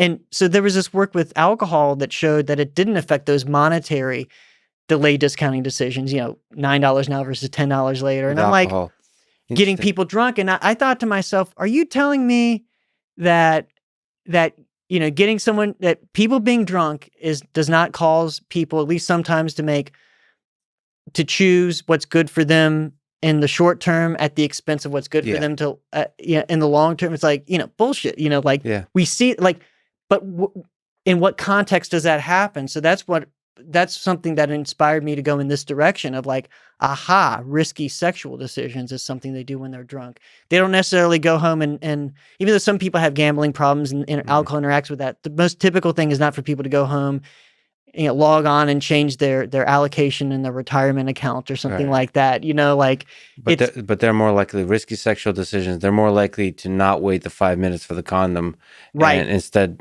go no condom now. Right. That's a big effect. And we see that. And interestingly, we do not see with those different drugs, we don't see an effect if we just look at that zero delay condition. In other words, the condom's right there waiting to be used. How likely are to use it? You don't see it. I mean, people are by and large going to use the condom. Yeah. So, and that's the way most of this research outside of behavioral economics that's just looked at condom use decisions, very little of which has ever actually administered the drugs, which is another unique aspect. But they usually just look at like assuming the condom is there. But this is more using behavioral economics to delve in and model something that, and I've done survey research on this, modeling what actually happens. Like you meet someone at a laundromat, like you weren't planning on like, and it's like one thing leads to another, they live around the corner, these things, and like we did one survey with men who have sex with men and found that 25% of them, 24%, about a quarter, reported in the last 6 months that they had unprotected anal intercourse, which is the most risky in terms of sexually transmitted infection. In the last 6 months, in a situation where they would have used a condom, but they simply didn't use one just because they didn't have one on them. Mm-hmm. So this, to me, it's like, unless we delve into this and understand these suboptimal conditions, we're not going to fully address the problem. There's plenty of people that say, yep, condom use is good. I use it a lot of the time. It's like, where is that failing? And it's under these suboptimal conditions, which if you think about it, it's like most of the case. Action is unfolding. Things are getting hot and heavy. Someone's like, do you got a condom? No. It's like, do they break the action and take 10 minutes to go to the convenience store or whatever? Maybe everything's closed. Maybe they got to wait till tomorrow. And though there's something to be studied there that just seems like an unfortunate set of circumstances. Like, what's the solution to that? What's the psychology that needs to be like taken apart there? Because it just seems like that's the way of life. We don't expect the things that to happen. Are we supposed to expect them better, to be self-aware enough about our calculations? Or you see the 10-minute detour to a convenience store as a kind of thing that we need to understand how we humans evaluate the cost of that. I think in terms of like how we use this to help people, yes, yeah. It's mostly on the environment side rather than on the individual side. Cool. Yeah, although those interact. So it's like, in one sense, especially if let's say you're going to be drinking or using another substance that is associated with, a stimulant, alcohol and stimulants go along with risky sex. Good to be aware that you might make decisions, just to tell yourself you might make a decision that that you wouldn't have made in your sober state. And so, hey, throwing a condom in the purse in the pocket, might be a good idea. I think at the environmental level, just more condom it highlights what we know about just making condoms widely available. Something that I'd like to do is like reinforcing condom use. Just getting people used to carrying a condom everywhere they go, because it's once it's in someone's habit. If they are, say, like a young single person, and it's they occasionally have unprotected sex, like training those people. Like, what if you got a text message, once every few days saying, if you send back a photo of a condom within a minute, you get a reward of $5. You could shape that up like that. It's a process called contingency management. It's basically just straight up operant reinforcement. You could shape that up with no problem. And those procedures of contingency management, giving people systematic rewards, is like, for example, the most powerful way to reduce cocaine use in addicted people. And is what? By saying, if you show me a negative urine for cocaine, I'm going to give you a monetary reward. And that has huge effects in terms of decreasing cocaine use. If that can be that powerful for something like stopping cocaine use, how powerful could that be for shaping up just carrying a condom? Because the primary, unlike cocaine use, here, we're not saying you can't have the main reward. Like, you could still have sex, and you can even have sex in the way that you tell yourself you'd rather do it, if a condom is available, so, like, you're not, it's relatively speaking, it's way easier than like not using cocaine if you like using cocaine. It's just basically getting in the habit of carrying a condom. So that's just one idea of like what there could be also the capitalistic solutions of like there could be a business opportunity for like a DoorDash for condoms. Oh, yeah. Like delivery. I thought about this within 5-minute delivery of a condom at any location, like Uber for condoms. I've thought about it, not with condoms, but a very similar line of thinking, a line that you're going into in terms of Uber and people getting drunk when they into the bar planning to have one or two, they ended up having 5 or 6, and it's like, okay, yeah, you could take the cab home, the Uber home. Yeah. But you've left your car there. It might get towed. You might there's also the hassle of just, you want to wake up tomorrow with your hangover and forget about it and move on. Yep. And I think a lot of people in their situation, and they're like, screw it. I'm going to take the risk. Just get it. Yep. What if you had an Uber service where you have a car come out with 2 drivers, and one of them, 2 sober drivers, obviously, and the person the one driver drops off the other that then drives you home in their car, in your car. Yeah. So that you can, I think a lot of people would pay $50. It's going to be more than a regular Uber. Yeah. But it's like, it's going to be done. I got the money. I already spent $60 at the bar tonight. Like, just get the damn thing done. Mm-hmm. Tomorrow I'm done with it. I wake up, my car's in front of my house. Yeah. I think that would be, someone could, I'm not going to open that business. So like, if anyone hears this and wants to take off with that, like, I think it could help a lot of people. Yeah, definitely. And Uber itself, I would say, helped a huge amount of people, just making it easy to make the decision of going home, not driving yourself. I read about in Austin where I don't know where it's at now, where they outlawed Uber for a while, because of the whole taxi cab union type thing, and how there were like hordes of drunk people that were used to Uber that now didn't have a cheap alternative. We didn't exactly mention, you've done a lot of studies on sexual decision making with different drugs. Is there some interesting insights or findings on the difference between the different drugs? So I think you said meth as well. So cocaine. Is there some interesting characteristics about decision making that these drugs alter versus like alcohol, all those kinds of things? I think, and there's much more to study with this, but I think the biggie there is that the stimulants, they create risky sex by really increasing the rewarding value of sex. Like if you talk to people that are really, especially that are hooked on stimulants, one of the biggies is like, sex on coke or meth is like so much better than sex without, and that's a big part of why they have trouble quitting, because it's so tied to their sex life. So it's not that your decision making is broken; it's just that you allocate. It's a different aspect of their decision. Yeah, on the reward side, I think on the alcohol it works more through disinhibition. It's like alcohol is really good at reducing the ability of a delayed punisher to have an effect on current behavior. In other words, there's this bad thing that's going to happen tomorrow or a week from now or 20 years from now. Being drunk is a really good way. And you see this in like rats making decisions. A high dose of alcohol makes someone less sensitive to those consequences. So I think that's the lever that's being hit with alcohol.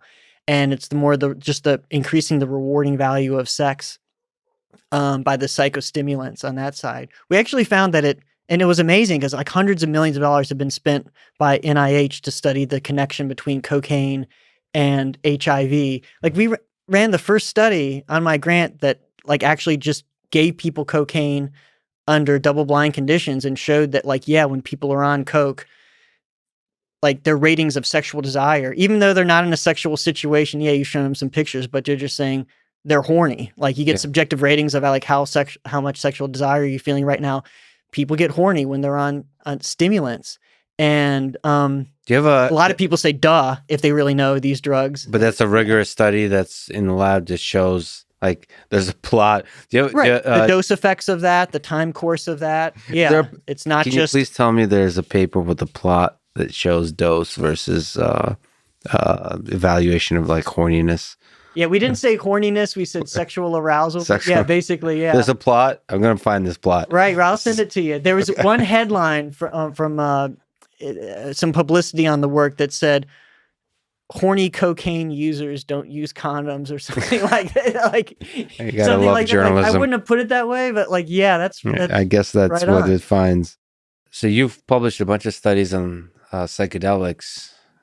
Is there some especially favorite, insightful findings from some of these that you could talk about? So maybe favorite studies or just something that pops to mind in terms of both the goals and the major insights gained and maybe the side little curiosities that you discovered along the way.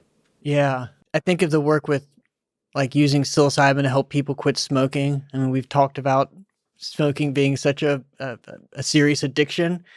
And so that what inspired me to get into that was just kind of having like behavioral psychology as my primary lens, sort of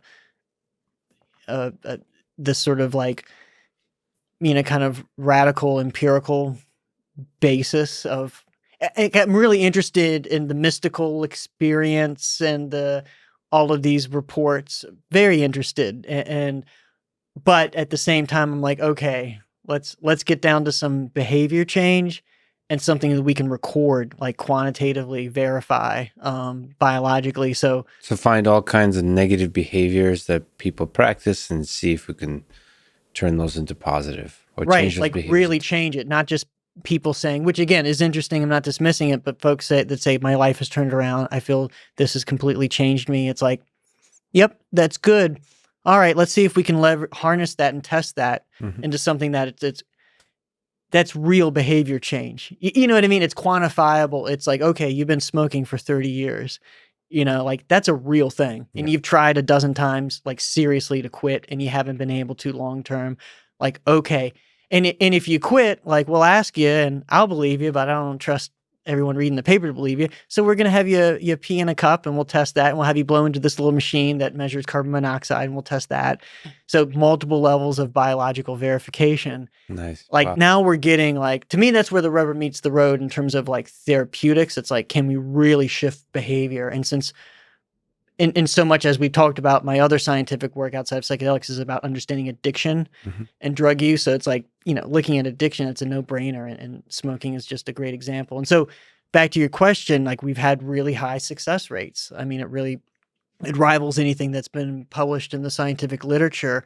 The caveat is that, that's based on our initial trial of only 15 people, but extremely high long-term success rates. 80% at 6 months per smoke-free. So can we discuss the details? So first of all, which psychedelic are we talking about? And maybe can you talk about the 15 people and how the study ran and what you found? Yeah. So the drug we're using is psilocybin, and we're using moderately high and high doses of psilocybin. And I should say this about most of our work. These are not kind of museum level doses. In other words, nothing even big fans of psychedelics want to take and go to a concert or go to the museum. If someone's at Burning Man on this type of dose, like they're probably going to want to find their way back to their tent and zip up and hunker down for, not be around strangers. Yeah. And by the way, the delivery method, so psilocybin is mushrooms, I guess. What's the usual? Is it edible? Is there some other way? Like how are people supposed to think about the correct dosing of these things? Because I've heard that it's hard to dose correctly. That's right. So in our studies, we use the pure compound psilocybin. So it's a single molecule, a bunch of molecules, and we give them a capsule with that in it. And so it's just a little capsule they swallow. When psilocybin is used outside of research, it's always in the context of mushrooms. Because they're so easy to grow. There's no market for synthetic psilocybin. There's no reason for that to pop up. The high dose that we use in research is 30 milligrams body weight adjusted. So if you're a heavier person, it might be like 40 or even 50 milligrams. We have some data that based on that data, we're actually moving into like getting away from the body weight adjusting of the dose and just giving an absolute dose. It seems like there's no justification for the body weight based dosing, but I digress. Generally 30, 40 milligrams it's a high dose. And based on average, even though, as you alluded to, there's variability, which gets people into some trouble in terms of mushrooms, like Psilocybe cubensis, which is the most common species in the illicit market in the U.S.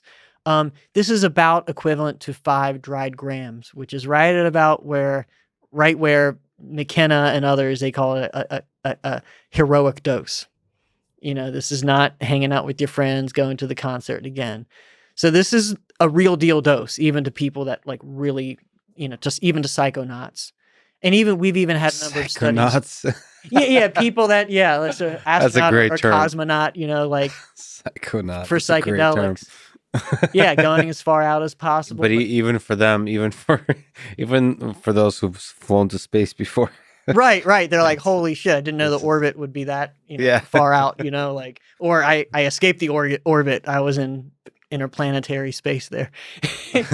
So these folks the 15 folks in the study, there's not a question of dose being too low to truly have an impact. Right. Out of hundreds of volunteers over the years, we've only seen a couple of people where there was a mild effect of the 30 milligrams, and who knows, that person's their serotonin's they might have lesser density of serotonin 2A receptors or something. We don't know, but it's extremely rare. For most people, this is like something interesting is going to happen. Put it that way. Speaking of Joe Rogan, I think that Jamie, his producer, is immune to psychedelics. So maybe he's a good recruit for the study to test. So that's interesting. Now, the caveat is I'm not encouraging anything illicit, but just theoretically, my first question as a behavioral pharmacologist is like, increase the dose. Really, nobody's let's see the immune. full dose. I'm not telling Jamie to do that, but like, okay, like, you're taking the same amount that friends might be taking, but yeah. But he was also referring to the psychedelic effects of edible marijuana, which is there rules on dosage for like marijuana? Is there limits? Like what places where this all goes, it probably is state by state, right? It is, but they've gone that direction, and states that didn't initially have these rules now have them. Yeah. So it's like you'll get, I think, 5 or 10 milligrams of THC being a common, and this is an important thing, like where they've moved from not being allowed to say like have a whole candy bar and have each of the 8 or 10 squares on the candy bar being 10 milligrams, but it's like, no, the whole thing, because like, someone gets a candy bar, they're eating the freaking candy bar. Yeah. And it's like, unless you're a daily cannabis user, if you take, 100 milligrams, it's like, that's what could lead to a bad trip. Yeah. For someone. And it's like, a lot of these people, it's like, oh, I used to smoke a little weed in college. They might say they're visiting Denver for a business trip, and they're like, why not? Let's give it a shot, And they're like, oh, I don't want to smoke something because so I'm going to be safer with this edible. And they like consume this massive, But there's huge tolerance. So a regular, like for someone who's smoking weed every day, they might take 5 milligrams and kind of hardly feel anything. And they may really need something more like 30, 40, 50 milligrams to have a strong effect. But yeah, so they've evolved in terms of the rules about like, okay, what constitutes a dose, which is why you see less big candy bars and more, or if it is a whole candy bar, you're only getting a smaller dose, like 10 milligrams because that is where people get in trouble more often with edibles. Yeah. Except Joey Diaz, which I've heard. That's definitely somebody I want to talk to. Out of the crazy comedians, I want to talk to him as well. Anyway, so yeah, 15, the study of the 15 and the dose not being a question. So like, what was the recruitment based on? What was the, how did the study get conducted? Yeah, so the recruitment, and I really liked this fact, it wasn't people that, largely were, we were honest about what we were studying, but for most people, they were in the category of like, not particularly interested in psychedelics, but more of like, they want to quit smoking. They've tried everything but the kitchen sink. Yeah. And this sounds like the kitchen sink, and it's like, well, it's Hopkins, so Yeah. thinking that sounds like it's safe enough. So Yeah. like, what the hell? Let's give it a shot. Like most of them were in that category, which I really, I appreciate because it's more of a test, of of of yeah, just like a better model of what if these are approved as medicines, Yeah. like what you're going to have the average participant, be like. And so the therapy involves a good amount of non psilocybin sessions, so preparatory sessions, like 8 hours of getting to know the person, like the two people who are going to be their guides or the person in the room with them during the experience. Having these discussions with them where you're both kind of rapport building, just kind of discussing their life, getting to know them, but then also telling them, preparing them about the psilocybin experience. Oh, it could be scary in this sense, but here's how to handle it. Trust, let go, be open. And also during that preparation time, preparing them to quit smoking using really standard bread and butter techniques that can all fall under the label typically of the cognitive behavioral therapy. Just stuff like, before you quit, we assign a target quit date ahead of time. You're not just quitting on the fly. And that happens to be the target quit date in our study was the day where they got the first psilocybin dose.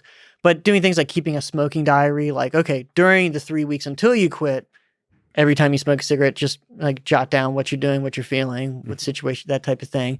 And then having some discussion around that. And then going over the pluses and minuses in their life that smoking kind of comes with and being honest about this is what it does for me. This is why I like it. This is why I don't like it. Preparing for like, what if you do slip, how to handle it? Like, don't dwell in guilt because that leads to more full on relapse, just kind of treat it as a learning experience, that type of thing. Then you have the session day where they come in, they 5 minutes of questionnaires, but pretty much they jump into we touch base with them and we give them the capsule. It's a serious setting, but a comfortable one. They're in a room that looks more like a living room than like a research lab. We measure their blood pressure, their experience, but kind of minimal, kind of medical vibe to it. And they lay down on a couch, and it's a purposefully an introspective experience. So they're laying on a couch during most of the 5 to 6 hour experience, and they're wearing eye shades, which is a better connotation as a name than blindfold. But like, so they're wearing eye shades, but that's and they're wearing headphones through which music is played. Mostly classical, although we've done some variation of that. I have a paper that was recently accepted, kind of comparing it to more like gongs and harmonic bowls and that type of thing, kind of like sound, kind of. You've also added this to the science and have a paper on the musical accompaniment to the psychedelic experience. That's fascinating. Right. And we found basically that about the same effect, even by a trend, not significant, but a little bit better of an effect, both in terms of subjective experience and long-term, whether it helped people quit smoking, just a little tiny non-significant trend, even favoring the novel playlist with the Tibetan singing bowls and the gongs and all, didgeridoo and all of that. And so anyway, just saying, okay, we can deviate a little bit from this, like what goes back to the 1950s of this method of using classical music as part of this psychedelic therapy. But they're listening to the music and they're not playing DJ in real time. It's like, they're just be the baby. You're not the decision maker for today. Go inward, trust, let go, be open. And pretty much the only interaction like that we're there for is to deal with any anxiety that comes up. So guide is kind of a misnomer in a sense. We're more of a safety net. And so like, tell us if you feel some butterflies so that we can provide reassurance. A hold of their hand can be very powerful. I've had people tell me that was like the thing that really just grounded them. Can you break apart trust, let go, be open? So in a sense, how would you describe the experience, the intellectual and the emotional approach that people are supposed to take to really let go into the experience? Yeah. So trust is trust the context, trust the guides, trust the overall in institutional context. I see it as layers of like safety, even though it's everything I told you about the relative bodily safety of psilocybin. Nonetheless, we're still getting blood pressure throughout the session, just in case. We have a physician on hand who can respond just in case. We're literally across the street from the emergency department, just in case, all of that, Privacy is another thing you've talked about, just trusting that And whatever happens is just between you and the people in the study. Right. And hopefully they've really gotten that by that point deep into the study that like they realize we take that seriously and everything else, you know. And so it's really kind of like a very special role you're playing as a researcher or a guide, and hopefully they have your trust. And so, you know, and trust that they could be as emotional, everything from laughter to tears, like that's going to be welcomed. We're not judging them. It's like it's a therapeutic relationship where, you know, this is a safe container. It's a safe space. Safe It has space. a lot of baggage to that term, but it truly is. It's a safe space for that, for this type of experience, and to let go. So trust, let's see, let go. So that relates to the emotional, like you feel like crying, cry. You feel like laughing your ass off, laugh your ass off. You know, it's like all the things actually that sometimes it's more challenging with someone has a large recreational use. Sometimes it's harder for them because people in that context, and understandably so, it's more about holding your shit. Yeah. Someone's had a bunch of mushrooms at a party. Maybe they don't want to go into the back room and start crying about these thoughts about the relationship with their mother. And they don't want to be the drama queen or king that bring their friends down because their friends are having an experience too. And so they want to like compose. You know, and also just the appearance in social settings versus so like prioritizing how you appear to others versus the prioritizing the depth of the experience. And here in the study, you can prioritize the experience. Right. And it's all about like, you're the astronaut and there's only one astronaut. Yeah. We're ground control. And I use this often with, that's good. I have a photo of the space shuttle on a plaque in my office. And I kind of often use that as an example. And it's like, we're here for you. Like we're a team, but we have different roles. It's just like, you don't have to like compose yourself. Like you don't have to like be concerned about our safety. Like we're playing these roles today. And like, your job is to go as deep as possible or as far out, whatever your analogy is, like as possible.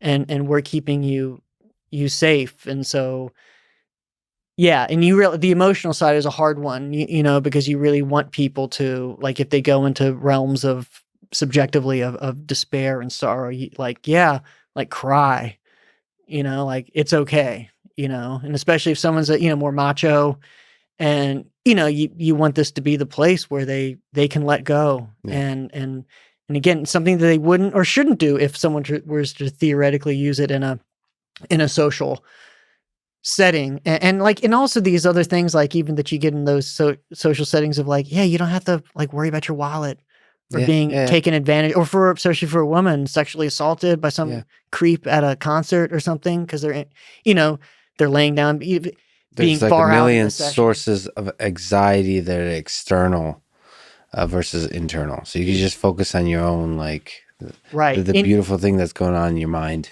And even the cops at that layer, even though it's extremely unlikely for most people that cops would come in and bust them right when, like even at that theoretical, like that 1 in a billion chance, like that might be a real thing psychologically. Yeah.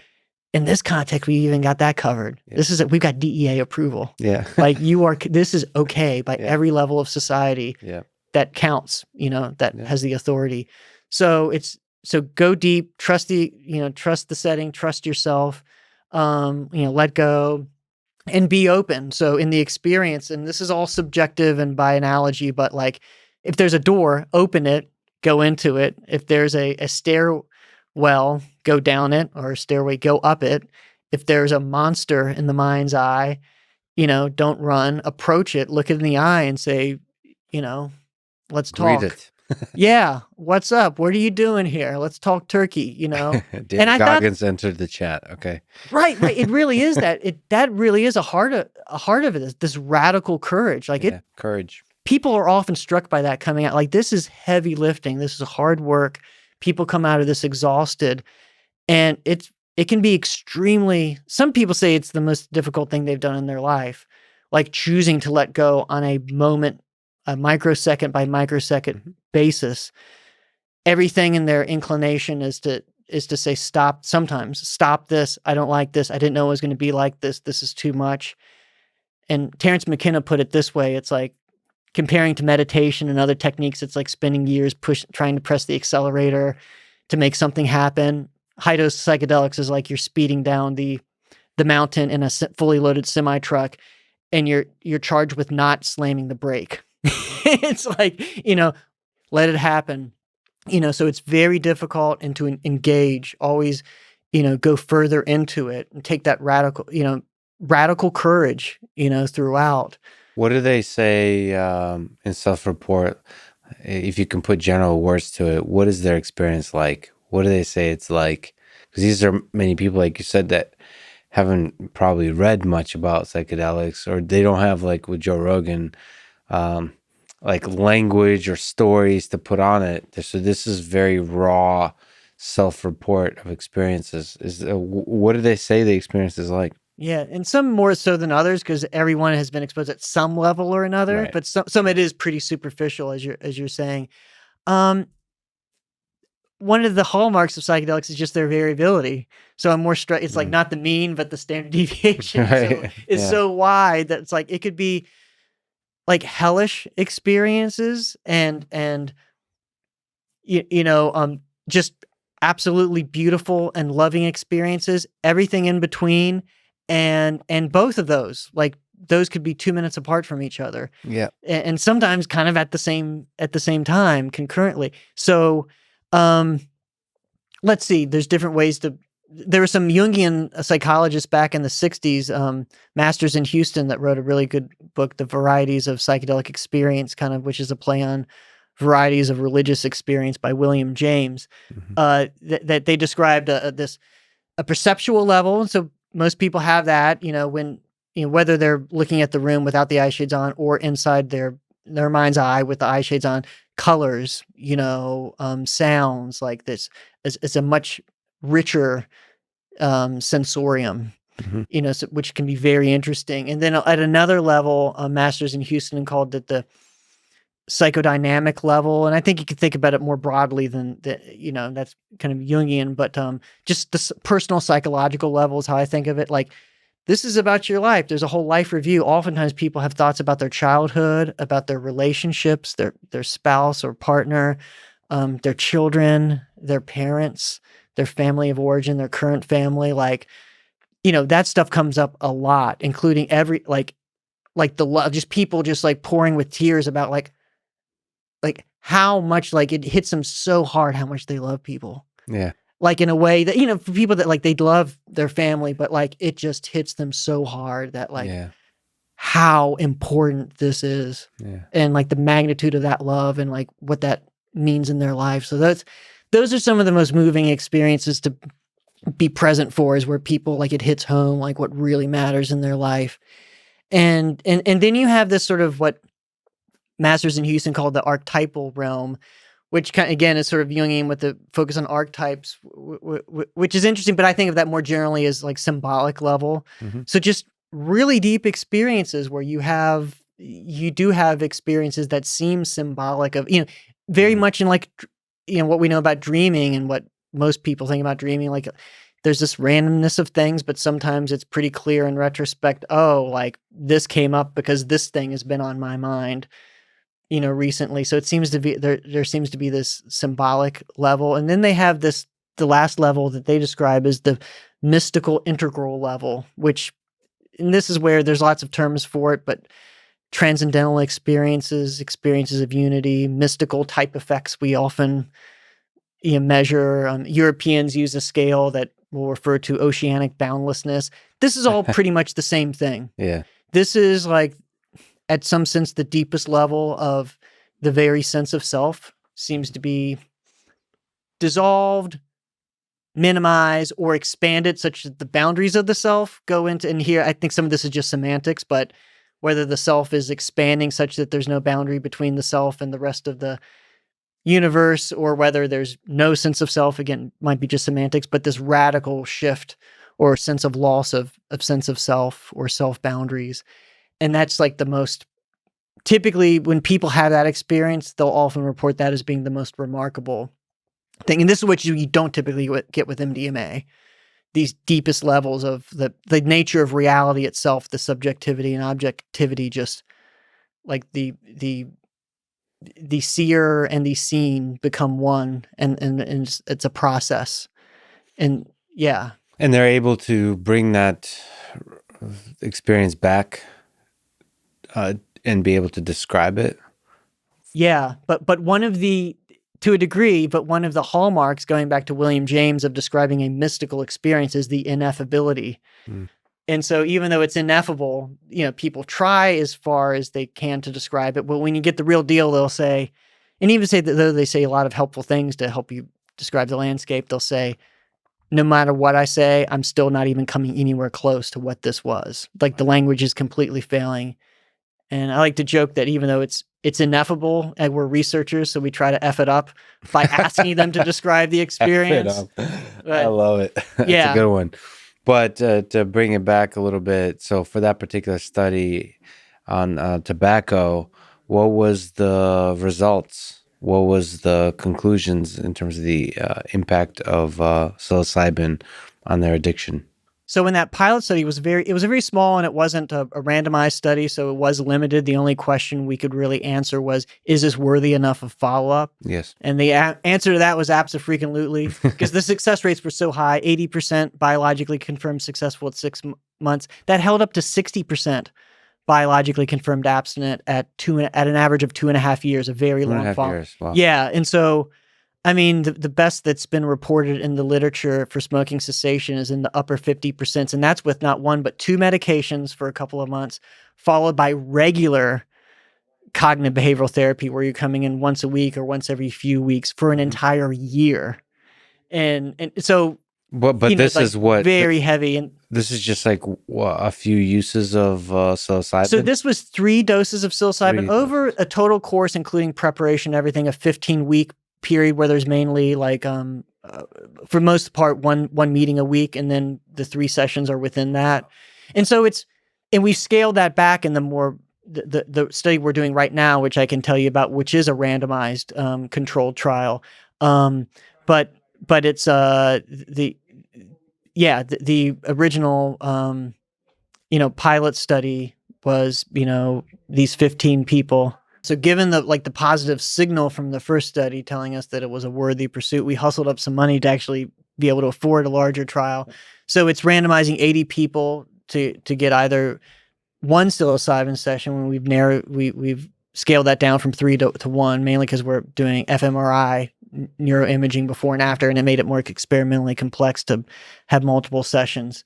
But one psilocybin session versus the nicotine patch, using the FDA approved label, like standard use of the nicotine patch. So it's randomized. 40 people get randomized to psilocybin, 1 session. 40 people get nicotine patch, and they all get the same cognitive behavioral therapy, sort of the standard talk therapy. And we've scaled it down somewhat, so there's less weekly meetings, but it's within the same ballpark. And right now we're still the study's still ongoing, and in fact we just recently started recruiting again. We paused for COVID. Now we're starting back up with some protections like masks and whatnot. But right now, for the 44 people who have gotten through the 1-year follow-up, and so that includes 22 from each of the 2 groups, the success rates are extremely high. For the psilocybin group, it's 59% have been biologically confirmed as smoke-free at 1 year after their quit date. Mm-hmm. And that compares to 27% for the nicotine patch, which, by the way, is extremely good for the nicotine patch compared to previous research. So the results could change because it's ongoing, but we're mostly done, and it's still looking extremely positive. So if anyone's interested, they have to be in commuting distance to the Baltimore area, but to participate. Right, to participate. This is a good moment to bring up something. I think a lot of what you talked about is super interesting, and I think a lot of people listening to this. So now it's anywhere from 300 to 600,000 people for just a regular podcast. I know a lot of them will be very interested in what you're saying, and they're going to look you up. They're going to find your email, and they're going to write you a long email about some of the interesting things they found in any of your papers. How should people contact you? What is the best way for that? Would you recommend? You're a super busy guy. You have a million things going on. How should people communicate with you? Thanks for bringing this up. I'm glad to get the opportunity to address this. If someone's interested in participating in a study, yes, the best thing to do is go to the website. Of the study or of which website? So we have all of our psilocybin studies. So everything we have is up on one website, and then we link to the different study websites, but hopkinspsychedelic.org. So everything we do, or if you don't remember that, just, go to your favorite search engine and look up Johns Hopkins psychedelic, and you're going to find one of the first hits is going to be is this website. And there's going to be links to the smoking study and all of our other studies. If there's no link to it there, we don't have a study on it now. And if you're interested in psychedelic research more broadly, you can look up, like at another university that might be closer to you. And there's a handful of them now across the country. And there's some in Europe that have studies going on. But you can, at least in the US, you can look at clinicaltrials.gov and look up the term psilocybin. And in fact, optionally, people even in Europe can register their trial on there. So that's a good way to find studies. But for our research, rather than emailing me, like a more efficient way is to go straight. And you can do that the first phase of screening. There's some questions online, and then someone will get back in touch with you. But I do already, I expect it's like going to increase, but I'm already at the level where my simple limited mind and limited capacity is already, I sometimes fail to get back to emails. Yep. I mean, I'm trying to respond to my colleagues, my mentees, all these things, my responsibilities, and as many of the people just inquiring about, I want to go to graduate school, I'm interested in this. I have a daughter that took a psychedelic and she's having trouble. And it's like, so I try to respond to those, but sometimes I just simply can't get to all of those already. To be honest, like from my perspective, it's been quite heartbreaking because I basically don't respond to any emails anymore.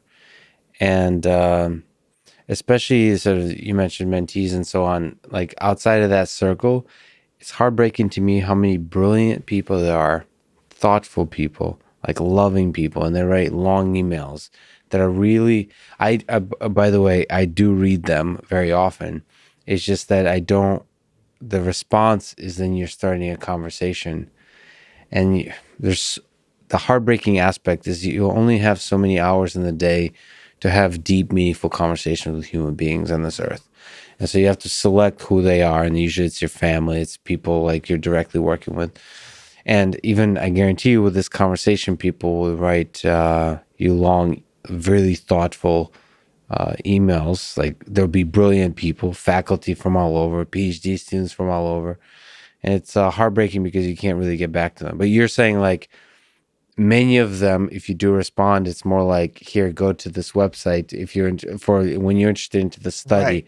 So just it makes sense to directly go to the site. If there's applications open, just apply for the study. Right. As either a volunteer or if we're looking for, somebody, we're going to be, posting, including on the Hopkins University website, we're going to be posting if we're looking for a position. I am right now actually looking through, and it's mainly been through email and contacts, but should I say it? I think I'd rather cast my nets wide, but I'm looking for a postdoc right now. Oh, great. So I've mentored postdocs for, I don't know, like a dozen years or so, and more of their time is being spent on psychedelics. So someone's free to contact me. That's sort of so close to home. That's a personal, that like emailing me about that. But I come to appreciate more the advice that folks like Tim Ferriss have of I think it's him, 5-sentence emails, a subject that gets to the point, that tells you what it's about, so that you break through the signal to the noise. But I really appreciate what you're saying, because part of the equation for me is I have a 3-year-old, and my time on the ground, on the floor, playing blocks or cars with him is part of that equation. And even if the day is ending and I know some of those emails are slipping by and I'll never get back to them, and I'm struggling with it. And I get what you're saying is I haven't seen anything yet with the type of exposure that your podcast this will bring in exposure. And then I think in terms of postdocs, this is a really good podcast in the sense that there's a lot of brilliant PhD students out there that are looking for postdocs from all over, from MIT, probably from Hopkins. This is just all over the place. So this is and we have different preferences, but my preference would also be to have a form that they could fill out for post, because it's very difficult through email to tell who's really going to be a strong collaborator for you, like a strong postdoc, strong student, because you want a bunch of details, but at the same time, you don't want a million pages worth of email. So you want a little bit of application process. So I usually set up a form that helps me indicate how passionate the person is, how willing they are to do hard work. Like I often ask a question, people, of what do you think is more important, to work hard or to work smart? And I use that those types of questions to indicate who I would like to work with, um, because it's counterintuitive. But anyway, I'll leave that question unanswered for people to figure out themselves. But maybe if you know my love for David Goggins, you'll understand. So anyway, Those are good thoughts about the forms and everything. it's difficult, and that's something that evolves. Email is such a messy thing. There's speaking of Baltimore, Cal Newport, if you know who that is, he wrote a book called Deep Work. He's a computer science professor, and he's currently working on a book about email, about all the ways that email is broken. So it's just this is going to be a fascinating read. This is a little bit of a general question, but almost a bigger picture question that we touched on a little bit, but let's just touch it in a full way, which is what have all the psychedelic studies you've conducted taught you about the human mind, about the human brain and the human mind? Is there something, if you look at the human scientist you were before this work and the scientist you are now, how has your understanding of the human mind changed? I'm thinking of that in two categories. One kind of more scientific. I mean, they're both scientific, but one more about the brain and behavior and the mind, so to speak. And as a behaviorist, I always see sort of the mind as a metaphor for behavior. So, but anyway, that gets philosophical. But it's really increasing so the one category is increasing the appreciation for the magnitude of depth. I mean, so these are all metaphors of human experience. That might be a good way to, because you use certain words like consciousness and whatnot. It's like we're using constructs that aren't well defined, and unless we kind of dig in. But into human experience, like that, the experiences on these compounds can be so far out there or so deep. And that, like, and they're doing that by tinkering with the same machinery that's going on up there. I mean, my assumption, and I think it's a good assumption, is that all experiences, there's a biological side to all phenomenal experience. So there is not, the divide between biology, and experience or psychology is it's not one or the other. These are just two sides of the same coin. I mean, you're avoiding the use of the word consciousness, for example, but the experience is referring to the subjective experience. So it's the actual technical use of the word consciousness of subjective experience. And even that word, there are certain ways that like sort of like if we're talking about access consciousness or narrative self-awareness, which is an aspect of, like, you can wrap a definition around that and we can talk meaningfully about it, but so often around psychedelics, it's used in this much more, in terms of ultimately explaining phenomenal consciousness itself, the so-called hard problem, relating to that question, and psychedelics really haven't spoken to that, and that's why it's hard, because like it's hard to imagine anything. But I think what I was getting is like that psychedelics have done this by, the reason I was getting into the biology versus mind psychology divide is that just to kind of set up the fact that I think all of our experience is related to these biological events. Mm-hmm. So whether they be naturally occurring neurotransmitters like serotonin and dopamine and norepinephrine, et cetera, and a whole other sort of biological activity, and kind of another layer up that we could talk about is network activity, communication amongst brain areas. Like this is always going on. Even if I just prompt you to think about a loved one, you know, like there's something happening biologically. Okay, so that's always another side of the coin. So, and another way to put that is all of our subjective experience outside of drugs, it's all a controlled hallucination in a sense. Like this is completely constructed. Our experience of reality is completely a simulation. So I think we're on solid ground to say that that's our best guess, and that's a pretty reasonable thing to say scientifically. Like all the rich complexity of the world emerges from just some biology and some chemicals. So in that, you know, in that definition implied a causation, it comes from, and so that's we know at least there's a solid correlation there. And so then we delve deep into the philosophy of like idealism or materialism and things like this, which I'm not an expert in, but I know we're getting into that territory. You don't even necessarily have to go there. Like you at least go to the level of like, okay, we know there seems to be this one-on-one correspondence, and that seems pretty solid. Like you can't prove a negative, and you can't prove, you know, it's like in that category of like, you could come up with an experience that maybe doesn't have a biological correlate, but then you're talking about there's also the limits of the science. So is it a false negative? But I think our best guess and a very decent assumption is that every psychological event has a biological correlate.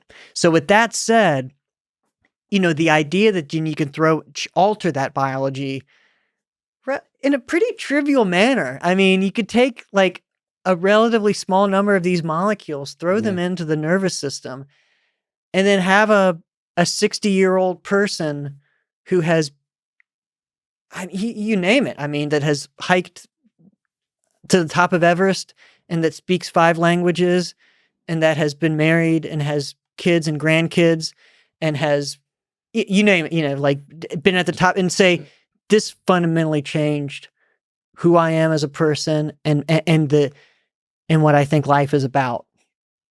Like that's the thing about psychedelics that just floors me, and it never fails. I mean, sometimes you get bogged down by the paperwork and running studies and all the, I don't know, all of the BS that can come with being in academia and everything. And then and sometimes you get some dud sessions where it's not the full, all the magic isn't happening. And it's, you know, more or less it's either a dud or somewhere and I don't mean to dismiss them, but you know, it's not like these magnificent sort of reports, but sometimes you get the full Monty report from one of these people and you're like, oh yeah, that's why we're doing this. Whether it's like therapeutically or just to understand the mind. And you're like, you're still floored. Like, how is that possible? How did we slightly alter serotonergic neurotransmission and this person is now saying that they're making fundamental differences in the priorities of their life after 60 years? It also just fills you with awe of the possibility of experiences we're yet to have uncovered. If just a few chemicals can change so much, it's like, man, what if this could be I mean, like, how? Because we're just like took a little, it's like lighting a match or something in the darkness, and you could see there's a lot more there, but you don't know how much more. And that's right. And then like, where's that going to go with like?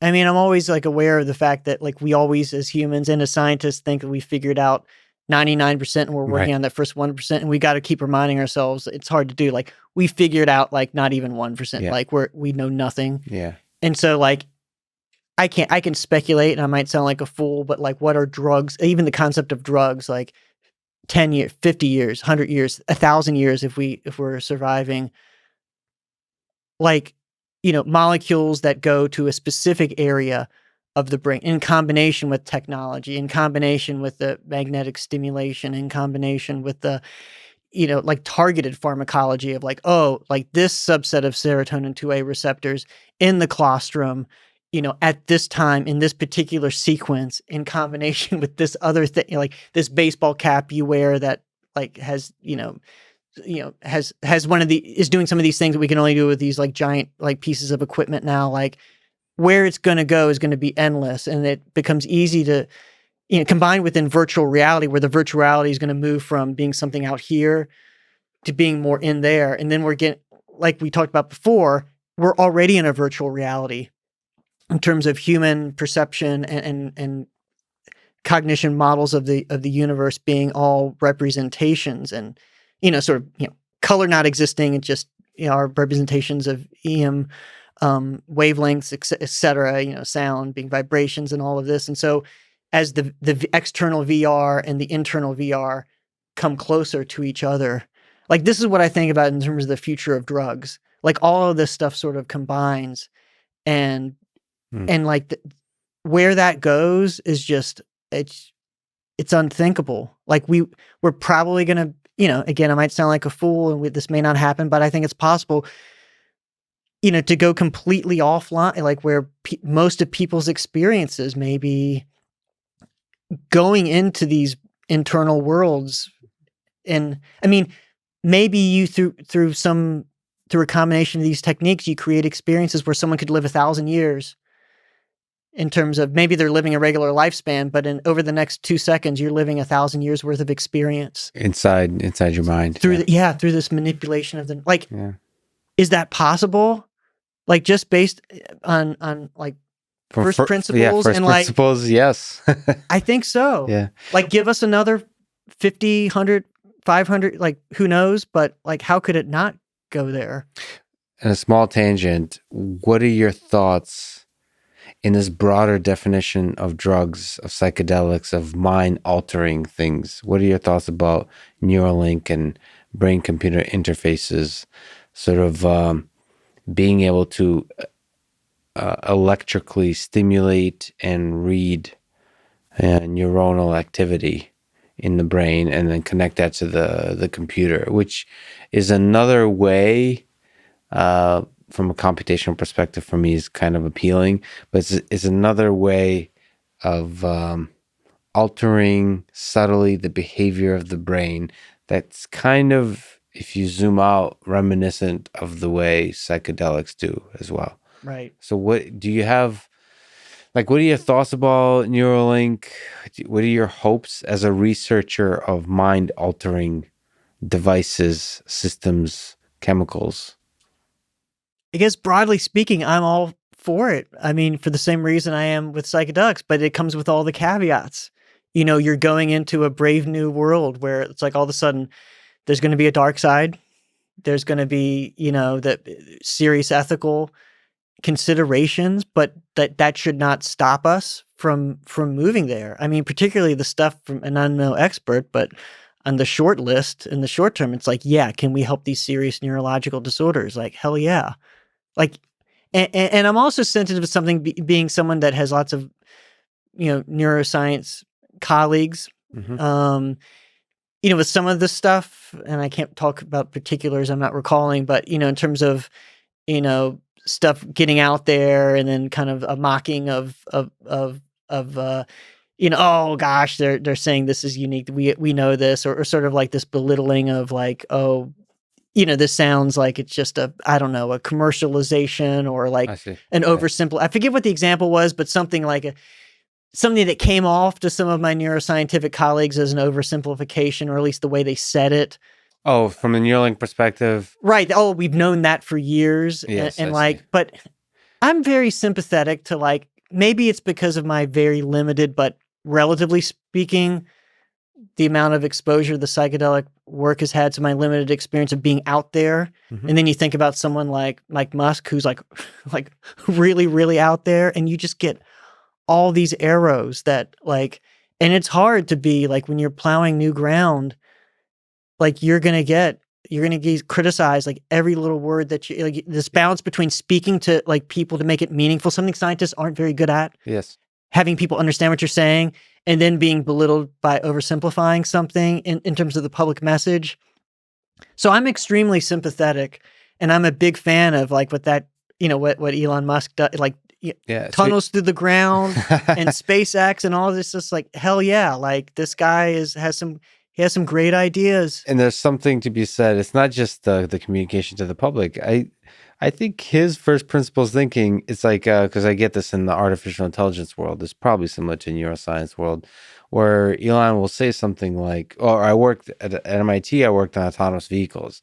And he's sort of, I could sense how much he pisses off like every roboticist at MIT and everybody who works on like the human factors side of safety of autonomous vehicles, in saying like, nah, we don't need to consider human beings in the car. Like the car will drive itself. It's obvious that neural networks is all you need. Like it's obvious that like we should be able to uh systems that should be able to learn constantly, and they don't really need lidar. They just need cameras, because we humans just use our eyes, and that's the same as cameras.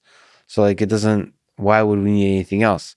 And you just have to make a system that learns faster and faster and faster, and neural networks can do that. And so that's pissing off every single community. It's pissing off human factors community, saying you don't need to consider the human driver in the picture. You can just focus on the robotics problem. It's pissing off every robotics person for saying lidar can be just ignored. It can be camera. Every robotics person knows that camera is really noisy. That's really difficult to deal with. But he's and then every AI person who hears neural networks and says like neural networks can learn everything, like almost presuming that it's kind of going to achieve general intelligence. The problem with all those haters in the three communities is that they're looking 1 year ahead, 5 years ahead. The hilarious thing about the quote unquote ridiculous things that Elon Musk is saying is they have a pretty good shot at being true in 20 years. And so like when you just look at the, when you look at the progression of these kinds of predictions, and sometimes first principles thinking can allow you to do that, is you see that it's kind of obvious that things are going to progress this way. And if you just remove the prejudice you hold about the particular battles of the current academic environment, and just look at the big picture of the progression of the technology, you can usually see the world in the same kind of way. And so in that same way, looking at psychedelics, you can see like there is so many exciting possibilities here if we fully engage in the research. Same thing with Neuralink. If we fully engage, so we go from 1,000 channels of communication to the brain to billions of channels of communication to the brain, and we figure out many of the details of how to do that safely with neurosurgery and so on, that the world would just change completely in the same kind of way that Elon is. It's so ridiculous to hear him talk about symbiotic relationship between AI and the human brain, but it's like, is it though? Like, is it? Because I can see in 50 years that's going to be an obvious, like everyone will have, like obviously you have, like why are we typing stuff in the computer? It doesn't make any sense. That's Right. stupid. Like- People used to type on a keyboard with a mouse. What is that? So, and it seems pretty clear, like we're gonna be there. yeah. Like, and the only question is like, what's the time frame? Is The that going to be time frame. 20 or is it 50 or 100? Like, how could we not? And the thing that I guess upsets with Elon and others is the timeline he tends to do. I think a lot of people tend to do that kind of thing. I definitely do it, which is like, it'll be done this year. Right. Versus like it'll be done in 10 years. See, the timeline is a little bit too rushed, but from a leadership perspective, it inspires the engineers to do the best work of their life, to really kind of believe, because to do the impossible, you have to first believe it, which is a really important aspect of innovation. And there's the delayed discounting aspect I talked about before. It's like saying, exactly. Oh, this is going to be a thing 20, 50 years from now. It's like, what motivates anybody? If you could, and even if you're fudging it or like wishful thinking a little bit, or let's just say erring on one side of the probability distribution, like there's value in saying like, yeah, like there's a chance we could get this done in a year. And you know what? And if you set a goal for a year and you're not successful, hey, you might get it done in 3 years. Whereas if you had aimed at 20 years, well, you either would have never done it at all, or you would have aimed at 20 years and then would have taken you 10. So there. And the other thing I think about this, like in terms of his work, and I guess we've seen with psychedelics, is like there's a lack of appreciation for like sort of the variability you need in natural selection, sort of extrapolating from biological, from evolution. Like hey, maybe he's wrong about focusing only on the cameras and not these other things. Be empirically driven. It's like, yeah, you need to, like, when he's, when you need to get the regulation, is it safe enough to get this thing on the road? Those are real questions. And be empirically driven. And if he can meet the whatever standard is relevant, that's the standard, and be driven by that. So don't let it affect your ethics. But if he's on the wrong path, how wonderful. Someone's exploring that wrong path. Yeah. He's going to figure out it's a wrong path. And like other people, damn it, he's doing something. Yeah. Like he's, and so appreciating that variability. Yeah. That like it's valuable even if he's not on. I mean, this is all over the place in science. It's like a good theory. One standard definition is that it generates testable hypotheses. And like the ultimate model is never going to be the same as reality. Some models are going to work better than others. Like, Newtonian physics got us a long ways, even if there was a better model like waiting. And some models weren't as good as, were never that successful, but just even like putting them out there and testing, we wouldn't know something is a bad model until someone puts it out anyway. So diversity of ideas is essential for progress. Yeah. So we brought up consciousness a few times. There's several things I want to kind of disentangle there. So one, you recently wrote a paper titled Consciousness, Religion, and Gurus, Pitfalls of Psychedelic Medicine. So that's one side of it. You've kind of already mentioned that these terms can be a little bit misused or used in a variety of ways that they can be confusing. But in a specific way, as much as we can be specific about these things, about the actual hard problem of consciousness, or understanding what is consciousness, this weird thing that it feels like something to experience things. Have psychedelics given you some kind of insight on what is consciousness? You've mentioned that it feels like psychedelics allows you to kind of dismantle your sense of self, like step outside of yourself. So that feels like somehow playing with this mechanism of consciousness. And if it is in fact playing with a mechanism of consciousness using just a few chemicals, it feels like we're very much in the neighborhood of being able to maybe understand the actual biological mechanisms of how consciousness can emerge from the brain.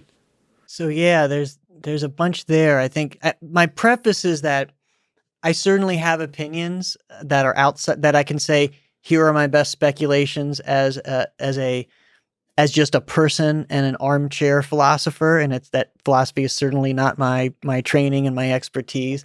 So I have thoughts there, but that I recognize are completely in the realm of speculation, that are like things that I would love to wrap empirical science around, but that are,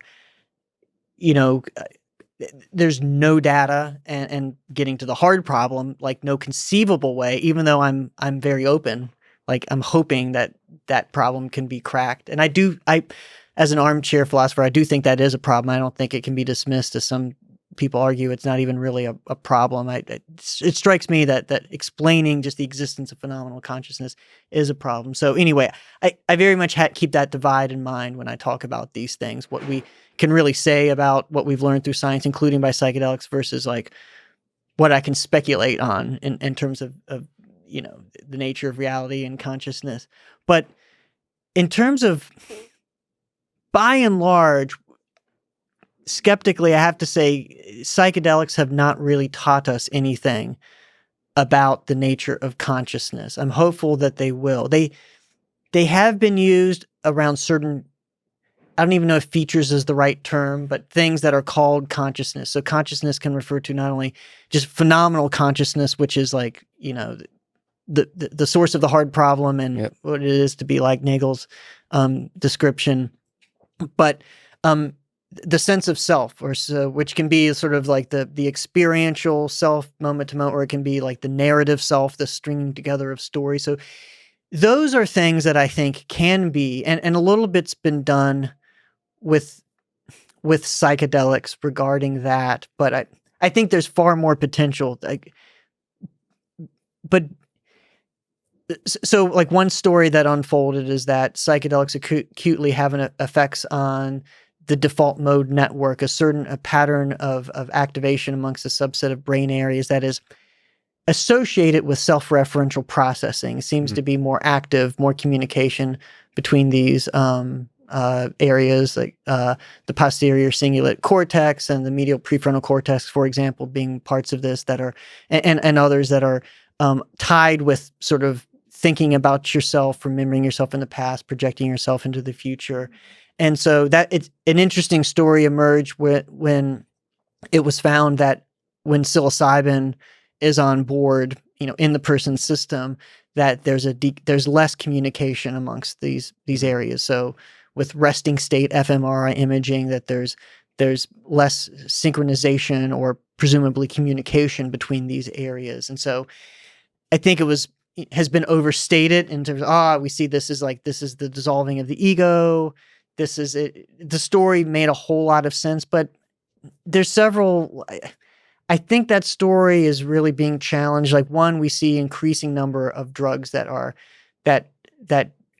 decouple that network, including ones like that aren't psychedelic. So this may just be a property, frankly, of being screwed up, being out of your head, being Anytime you mess with the perception system, maybe it screws up some just our ability to just function in the holistically like we do in order, for the brain to perceive stuff, to be able to map it to memory, to connect things together, the whole recur mechanism that could just be messed with right. drugs. And it could, and I'm speculating, it could be tied to more if you had to download into language, everyday language, like not feeling like yourself. Like, right. So whether that be like really drunk or really hopped up on amphetamine or, on, like we found it like decoupling of the default mode network on salvinorin A, which is a smokable psychedelic, which is a non-classic psychedelic, but another one where, like DMT, where people are often talking to entities and that type of thing. That was a really fun study to run. But nonetheless, most people say it's not a classic psychedelic and doesn't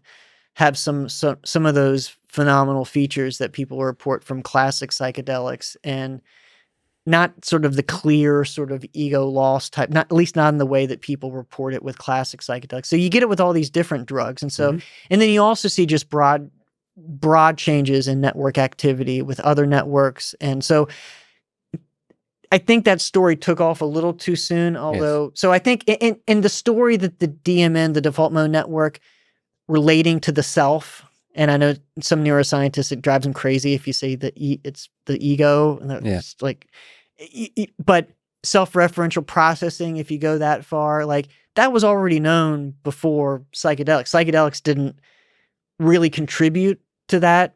The idea that this type of brain network activity was related to a sense of self.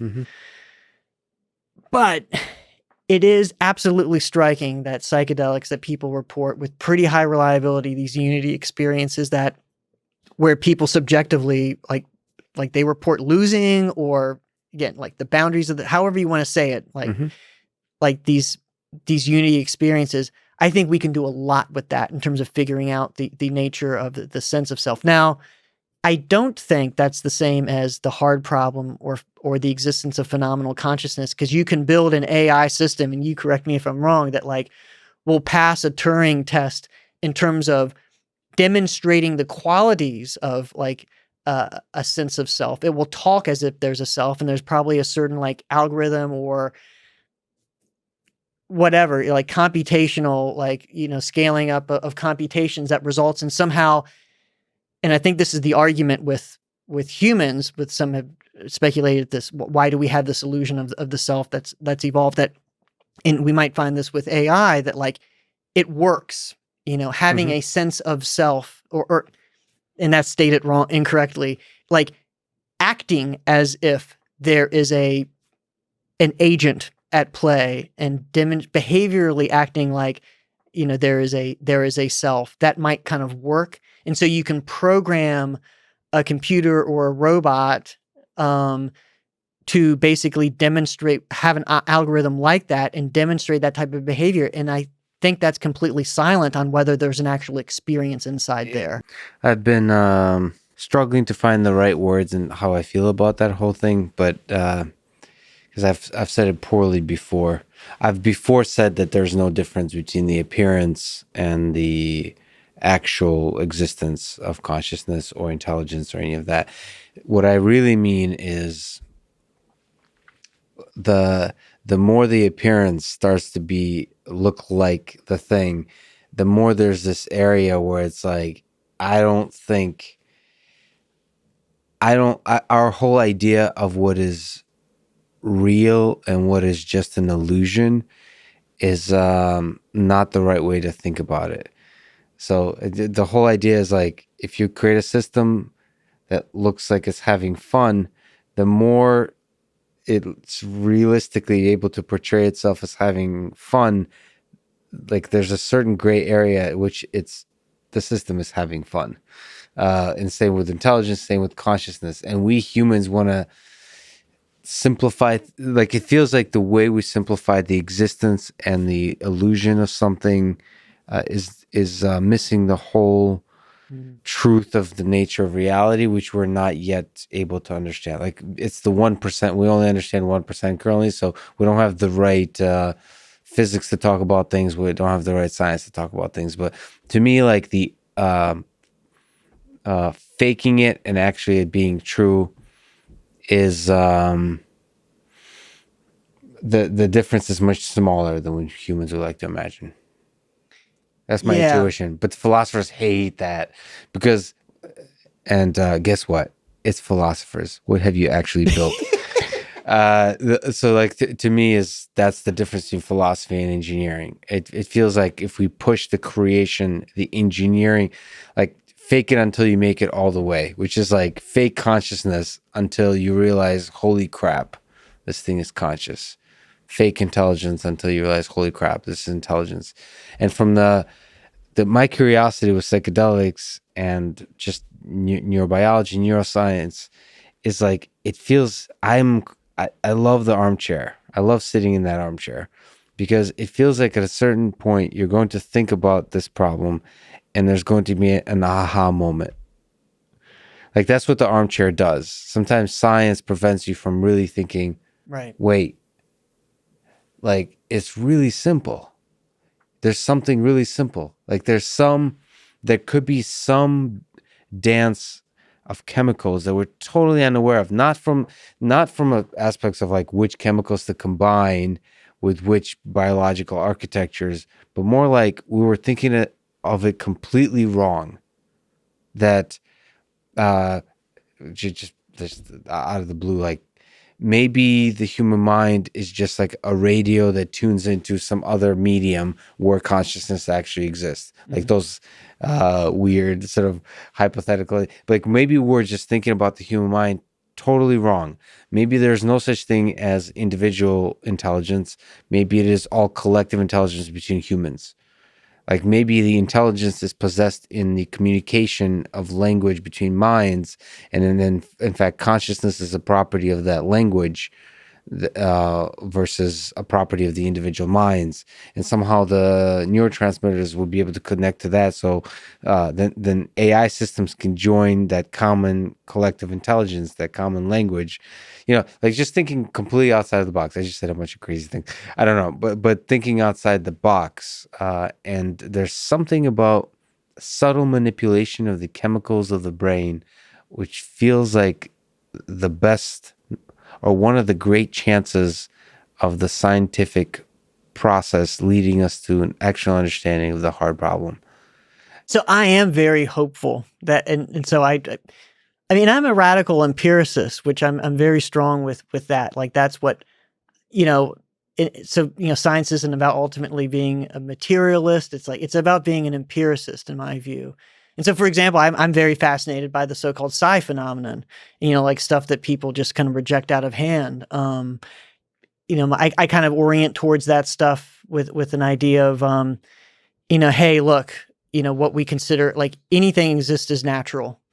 And so, but the boundary of what we observe in nature, like what we recognize as in nature moves, like what we do today and what we know today would only be described as magic 500 years ago or even 100 years ago, some of it. So there will surely be things that, like you explain these phenomena that just sound like completely they're supernatural now, where there may be, for some of it, like some of it might turn out to be a complete bunk and some of it might turn out to be It's just another layer of nature, whether we're talking about multiple dimensions that are invoked or something Right. we don't even have the language toward. And what you're saying about the moving together of the model and the real thing of conscious, like I'm very sympathetic to that. So that's that part of like on the armchair side where I want to be clear, I can't say this as a scientist, but just in terms of speculating, I find myself attracted to these more of the sort of the panpsychism ideas, and that kind of makes sense to me. I don't know if that's what you meant there, but it seemed like related, the sense that ultimately, if you were completely modeling, like it's like if you completely modeling, unless you dismiss like the idea that there is a phenomenal consciousness, which I think is hard, given that I seem like I have one. That's really all I know, but that's so compelling, I can't just dismiss that. Like if you take that as a given, then the only way for the model and the real thing to merge is if there is something baked into the nature of reality, sort of like in the history of like there's certain just like fundamental forces or fundamental like, and that's been useful for us. And sometimes we find out that that's pointing towards something else, or sometimes it's still seems like it's a fundamental, and sometimes it's a placeholder for someone to figure out. But there's something like this is just a given, this is just, and sometimes something like gravity seems like a very good placeholder, and then there's something better that comes to replace it. Right.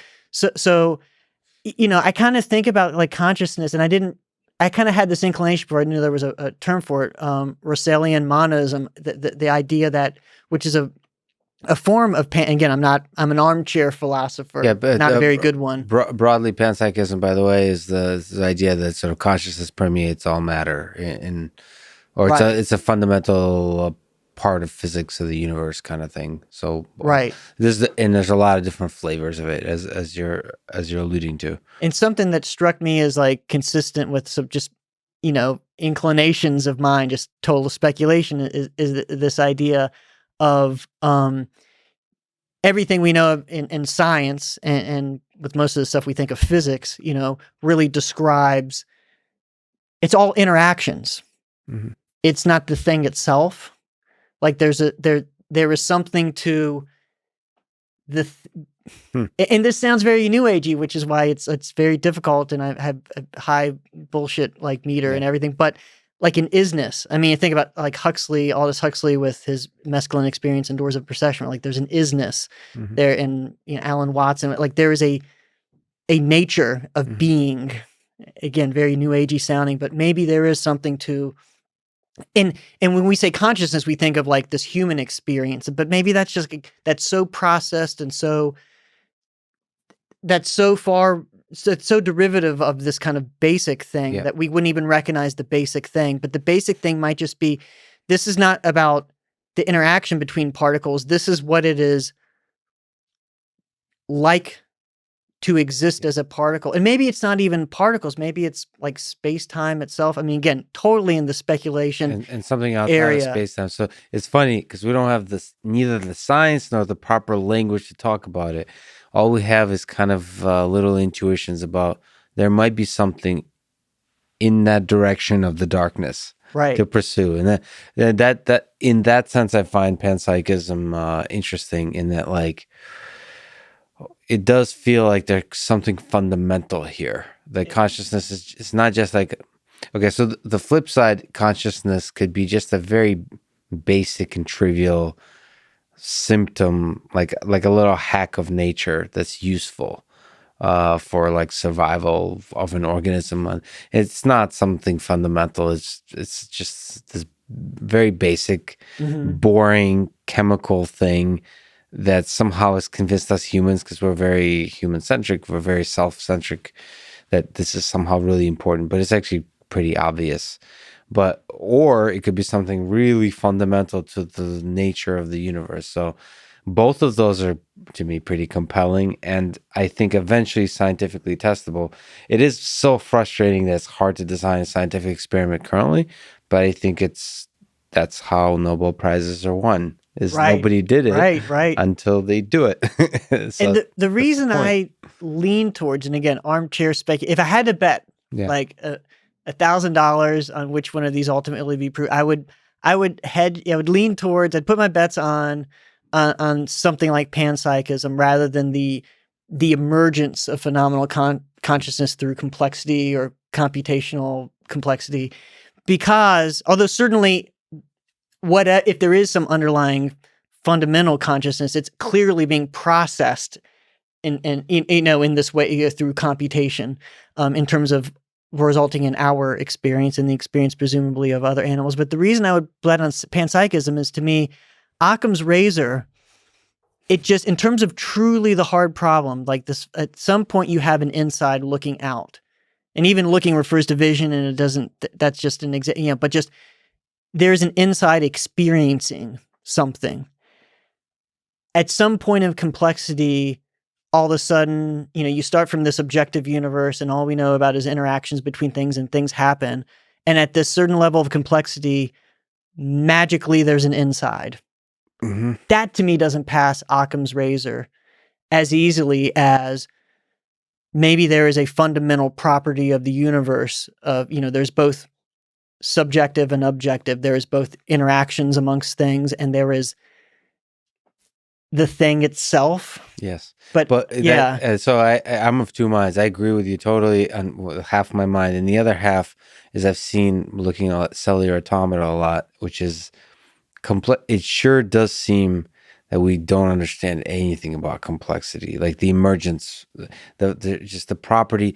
In fact, that could be a fundamental property of reality, is something within the emergence from simple things interacting, somehow miraculous things happen. And like that, I don't understand that. That could be fundamental. That like something about the layers of abstraction, like layers of reality, like really small things interacting, and then on another layer emerges actual complicated behavior, even though the underlying thing is super simple. Right. Like that process, we don't understand either, and that could be bigger than any of the things we're talking about.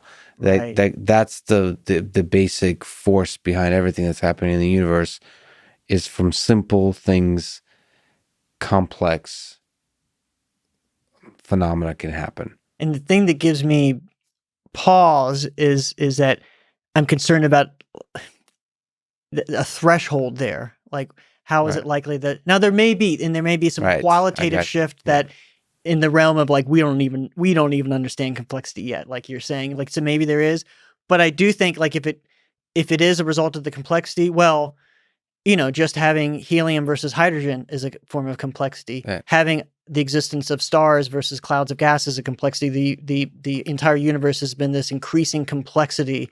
And so that kind of brings me back to then the other of like, okay, if it's about complexity, then it exists at a certain level in these simple systems like a star or a they all have more complex atom. The panpsychism, that's right. But we humans, the qualitative shift, we might have evolved to appreciate certain kinds of thresholds. Right. Yeah. I do think it's likely that this idea that whether or not there's an inner experience, which is phenomenal, it's the hard problem, that acting like an agent, like having an algorithm that basically like operates as if there is an agent, that's clearly a thing that I think has worked. And that there is a whole lot to figure out there and I think psychedelics will be extremely helpful in figuring more out about that, because they do seem to a lot of times eliminate that or whatever, radically shift that sense of self. Let me ask the craziest question. Indulge me for a second. This is a joke. Compared to what we've been talking about? Like, okay. No, seatbelt on. All of this is assigned. All of that, despite the caveats about armchair, I think is within the reach of science. Let me ask one that's kind of also within the reach of science, but as Joe likes to say, it's entirely possible, right? Is it possible that with these DMT trips, when you meet entities, is it possible that these entities are extraterrestrial life forms? Like our understanding of little green men with aliens that show up is totally off. I often think about this, like what would actual extraterrestrial intelligence look like? And my sense is it will look like very different from anything we can even begin to comprehend. And how would it communicate? And how would it communicate? Yeah. Would it be necessarily spaceships with Right. interstellar travel, or could it be communicating it through chemicals, through, if there's the panpsychism situation, if there's something, not if, I almost for sure know we don't understand, a lot about the function of our mind in connection to the fabric of the physics in the universe. A lot of people seem to think we have theoretical physics pretty figured out. I have my doubts because I'm pretty sure it always feels like we have everything figured out until we don't. right? But I mean, there's no grand unifying theory yet, right? but even that's then, been widely recognized. we could be missing out. Like the concept of the universe just can be completely off. Like how many other universes are there? All those kinds of things. I mean, there's just the basic nature of information, the time, all of those things. Whether that's just like a thing we assign value to, or whether it's fundamental or not. That's whole Sean. I could talk to Sean Carroll forever about whether time is emergent or fundamental to reality. But is it possible that the entities we meet are actual alien life forms? Do you ever think about that? Yeah, I do. and I've to some degree laid my cards out by identifying as a radical empiricist, and it's like, so the answer, is it possible? And I think, ultimately, if you're a good scientist, you got to say, now that's at the extremes, it's yes. Yes. And it might get more interesting when you're asked to guess about the probability of that. Is that a 1 in a million, 1 in a trillion, 1 in more than the number of atoms in the universe probability? And as an empiricist, is like, what is a good testable? Like, how would you know the answer to that question? Well, how would you be able to validate it? I mean, well, can you get some information that's verifiable, like information that about some other planet or some aspect, and gosh, it would be an interesting range, but what range of discovery that we can anticipate we're going to know within, whatever, a few years, next 5, 10, 20 years, and seeing if you can get that information now, and then over time it might be verified. The type of thing like, part of Einstein's work was ultimately verified not until decades and decades later, at least certain aspects through empirical observations. But it's also possible that the alien beings have a very different value system and perception of the world, where all of this little capitalistic improvements that we're all after, like predicting, the concept of predicting the future too, is like totally useless to other life forms that perhaps think in a much different way, maybe a more transcendent way. I don't know, but so they wouldn't even sign the consent form to be a participant in our experiment. They would not. They would not, and they wouldn't even understand the nature of these experiments. I mean, that maybe it's purely in the realm of the consciousness thing that we talked about. So like communicating in a way that is totally different than the kinds of communication that we think of as on Earth. Like, what's the purpose of communication for us? For us humans, the purpose of communication is sharing ideas. It feels like converging, like it's the Dawkins like memes. It's like we're sharing ideas in order to figure out how to collaborate together to get food into our systems and procreate, and then like murder everybody in the neighboring tribe because they'll steal our food. Like, we are all about sharing ideas. Maybe it's possible to have another alien life form that's more about sharing experiences. Like it's less about ideas. I don't know. And maybe that'll be us in a few years. Like, yeah. How could it not? Like, instead of explaining something laboriously to you, like having people describe the ineffable psychedelic experience, like if we could record that and then get the Neuralink of 50 years from now, like, oh, just plug this into your... Just transferring the experiences. Yeah, it's like, oh, now you feel what it's like. And like, in one sense, like, how could we not go there? And then you get into the realm of, especially when you throw time into it, are the aliens us? Yeah. In the future, or even like a transcendental temporal, like the us beyond time. Right. Like, I don't know, like you get into this realm, there's a lot of possibilities. Yeah. But I think, there's one psychedelic researcher who did high dose DMT research in the 90s who speculated that and there was a lot of alien encounter experiences, like maybe these are like entities from some other dimension, or Yeah, he labeled it as speculation, but do you remember the name? Oh, Rick Strassman, Oh, Rick who Strassman? did, the DMT work. He labeled it as speculation, but I think that,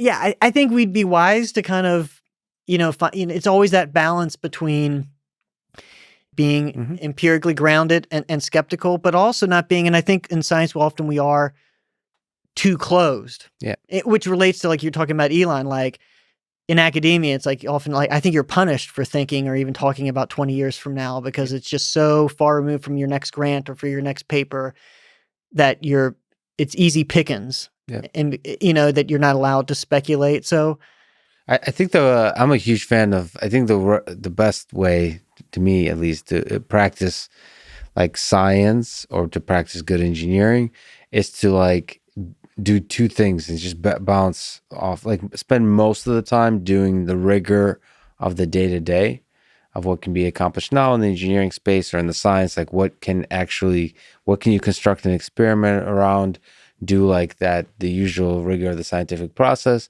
But then every once in a while, on a regular basis, to step outside and talk about aliens and consciousness. And we just walk along the line of things that are outside the reach of science currently.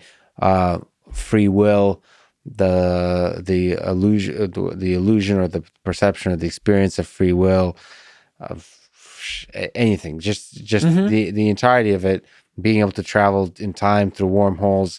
It's like, it's really useful to do that, especially as a scientist. Like, if that's all you do, you go into a land where you're not actually able to think rigorously. There's something, at least to me, that if you just hop back and forth, you're able to, I think, do exactly the kind of injection of out of the box thinking to your regular day-to-day science that will ultimately lead to breakthroughs. But you have to be the good scientist most of the time. And that's consistent with what I think the great scientists of history, Yes. like in most of the history, the greats, the Newtons and Einsteins. I mean, there was less of and this change, I think, as time marched on, but less of a separation between those realms. Yeah. It's like there's the inclination alpha. It's like, as a scientist, and this is like, this is science, this is my work, and then like my inclination to say, oh, Lex, don't take me too seriously because this is my armchair. I'm not speaking as a scientist. Yes. And I'm bending over backwards to say, to divide that self. And maybe there's been that evolution, and that's, and like the greats like didn't see that. I mean, Newton, and you go back in time, and it's like that obviously like connects to then religion, especially if that is the predominant word where Newton, like how much time did he spend trying to like decode the Bible and whatnot? And maybe that was a dead end. But it's like, if you really believe in that particular religion, and you're this mastermind and you're trying to figure things out, it's not like, oh, this is what my job description is and this is what the grant wants. It's like, no, I've got this limited time on the planet. I'm going to figure out as much stuff as possible. Nothing is off the table, and you're just putting it all together. So this is kind of, this trajectory is maybe related to the siloing in science, like, again, related to my, like, oh, I'm not a philosopher, going, whether you consider that a science or not empirical science, but like going to these different disciplines, like, the greats, didn't observe the boundaries didn't exist. They didn't observe them. Yeah. So speaking of the finiteness of our existence in this world, so on the front of psychedelics and teaching you lessons as a researcher, as a human being, what have you learned about death, about mortality, about the finiteness of our existence? Are you yourself afraid of death? And how has your view, do you ponder it? And has your view of your own mortality changed with the research you've done?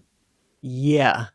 So I do ponder it, and are you afraid of death? Probably on a daily basis I ponder it. I'd have to pick it apart more and say, Yeah, I am afraid of dying, like the process of dying. I'm not afraid of being dead. I mean, I'm not afraid of, I think it was Penn Jillette that said, and he may have gotten it from someone else, but like, I'm not afraid of the year, 1862 before I existed. I'm not Yeah. afraid of the year 2262 Yeah. after I'm gone. Like, it's going to be fine. But yeah, dying, like, I'd be lying if I said I wasn't afraid of, dying. And so there's both like the process of dying, like, yeah, it's usually not good. It'd be nice if it was after many, many years and just sort of, I'd rather not fall, die in my sleep. I'd rather kind of be conscious, but sort of just fade out with old age maybe. Mm-hmm. But like, just being in an accident and like, horrible diseases. I've seen enough loved ones. It's like, yeah, this is not good. This is enough to be, I'd like to say that I'm peaceful and sort of balanced enough that I'm not concerned at all. But no, like, yeah, I'm afraid of dying. But I'm also concerned about, I think about family. Like I'm afraid, or at least concerned about like not being there, like with a 3-year-old, not being there for him and my wife and my mom the rest of her life. I'm concerned more about like the harm that it would cause if I left prematurely. And then kind of even bigger along the lines of some of the stuff that forward thinking we've been talking about. I think maybe way too much about just like, and I'll never know the answer. So even if I live to, 120, but I want to know as much as I can, but like, how is this going to work out? Like as humans, like, are we, and a big one I think is, are we going to, and I don't think, unfortunately, I'm going to learn it in my lifetime, even if I live to a ripe old age, but well, I don't know. Is this going to work out? Like, are we going to escape the planet? I think that's one of the biggies. Like, are we going to, like, the survival of the species? Like, I think the next, like, the time we're in now, it's like with the nuclear weapons, with pandemics, and with, I mean, we're going to get to the point where anyone can build a hydrogen bomb. Like, it's like, you just like the example, or engineer like something that's a million times worse than COVID and then just spread it. It's like, we're getting to this period of, and then not to mention climate change, it's like, although I think that's not, there's probably going to be surviving humans with that regard, but it could be really bad. But these existential threats, I think the only real guarantee that we're going to get another, you name it, 1,000, million, whatever years is like diversity. Diversify our portfolio, get off the planet, don't leave this one. Hopefully we keep, but like, and it's like either we're going to get snuffed out like really quickly, or we're going to like, if we reach that point, and it's going to be over the next like 100, 200 years, like we're probably going to survive like until like, I mean, like our son, like, and even beyond that, like we're probably going to be talking about millions and millions of years. It's like, and we're, I don't know, in terms of the planet, 4 billion years into this. And depending on how you count our species, we're millions of years into this. And it's like, this is like the point of the relay race where we can really screw up. So that would make you feel pretty good when you're on your deathbed at 120 years old, and there's something hopeful about, there's a colony starting up on Mars, and it's like, Titan, like whatever, like, like that we have these colonies out there that would tell me like, then at least we'd be good until like the, hopefully, probably until the sun goes red giant, you know what I mean? Yeah. Rather than, like 20 years from now when there's someone with their finger on the nuclear button that just, misperceives the radar, like the signal, they think Russia's attacking, they're really not, or China. And like, that's probably how a nuclear accident war is going to start, rather than, or like I said, these other horrible things. Does it not make you sad that you won't be there if we are successful at proliferating throughout the observable universe, that you won't be there to experience any of it? It's just the ego death, right? It's the death because you're still going to die and it's still going to be over. Right. That's, Ernest Becker and those folks really emphasize the terror of death that, if we're honest, we'll discover if we search within ourselves, which is like, this thing is going to be over. Most of our existence is based on the illusion that it's going to go forever. And when you sort of realize it's actually going to be over, like today, like I might murder you at the end of this conversation. It might be over today, or like you go on going home. This might be your last day on this earth, and it's. I mean, like pondering that, and I suppose one thing to be immediate. If I were to push back, it's interesting. Is you actually, I think you see comfort in the sadness of how unfortunate it would be for your family to not have you, because the really even the deeper, yes, but that's the simple fear. Even the deeper terror is like this thing doesn't last forever. Like I think I don't know, there, like, if it's hard to put the right words to it, but it feels like that's not truly acknowledged by us, by each of us. Yeah. I think this is I mean, getting back to the psychedelics in terms of the people in our work with cancer patients who we had psilocybin sessions to help them, and it did substantially help them, the vast majority, in terms of dealing with these existential issues. And I think, it's something I could say that I really feel that I've come along in that, both like being with folks who have died that are close to me, and then also that work, I think, are the two biggies. And sort of like, I think I've come along in that sort of acceptance of this, like it's not going to last. And even, whether we're at the personal level or even at the species level, like at some point, all the stars are going to fade out, and it's going to be the realm of black, which is going to be the vast majority if unless there's a big crunch, which apparently doesn't seem likely. Like most of the universe, there's this blink of an eye that's happening right now that life is even possible, like the era of stars. So it's like, we're going to fade out at some point, like, and, then we get at this level of consciousness and like, okay, maybe there is life after death. Maybe time's an illusion. Maybe we're going to like, yeah. That part I'm ready for. Like, I'm like, like that would be really great. And I'm not afraid of that at all. It's like, even if it's just strange, like if I could push a button to enter that door, I mean, I'm not going to, die, I'm not going to kill myself, but it's like, if I could take a peek at what that reality is, or choose at the end of my life, if I could choose of entering into a universe where there is an afterlife of something completely unknown versus one where there's none, I think I'd say, well, let's see what's behind that. That's a true scientist way of thinking. If there's a door, you're excited about opening it and going in. Right. But I am attracted to this idea, like, it's, and I recognize it's easier said than done to say I'm okay with not existing. Yeah. It's like the real test is like, okay, check me on my deathbed. It's like, oh, yes, I'll be all right. It's a beautiful thing, and the humility of surrendering. And I really hope, and I think I'd probably be more likely to be in that realm right now than I would, like, if, or check me when I get a terminal cancer diagnosis. And I really hope I'm more in that realm. But I know enough about human nature to know that, like, I can't really speak to that because I haven't been in that situation. And I think there can be a beauty to that, and the transcendence of like, yeah, and it was beautiful, not just despite all that, but because of that, because ultimately there's going to be nothing, and because we came from nothing and we dealt with all this shit, the fact that there was still beauty and truth and connection, like that, like it's a beautiful thing. But I hope I'm in that. It's easy to say that now, like, yeah. Do you think there's a meaning to this thing we got going on?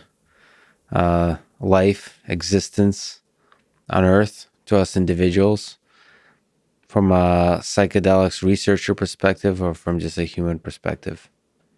Those merge together for me, because it's just hard. I've been doing this research for almost 17 years, and like not just the cancer study, but so many times people like.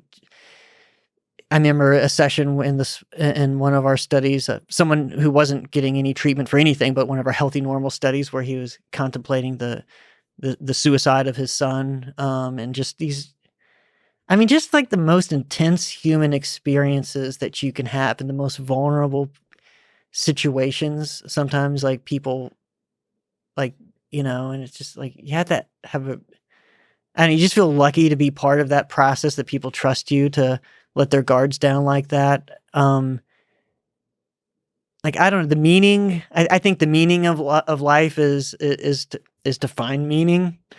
And I think I think I just described it a minute ago. It's like that transcendence of everything. Like it's the beauty despite the absolute ugliness. It's Yes. the, and as a species, and I think more about this, like I think about this a lot. It's the fact that we come from filth. I mean, we're we're animals. We come from like, we're all descendant from murderers and rapists. Like, despite that background, we are capable of this self-sacrifice and the connection and figuring things out, truth, science, and other forms of truth, seeking, and an artwork, just the beauty of music and other forms of art. It's like, the fact that that's possible is the meaning of life. I mean, and ultimately that feels to be creating more and richer experiences.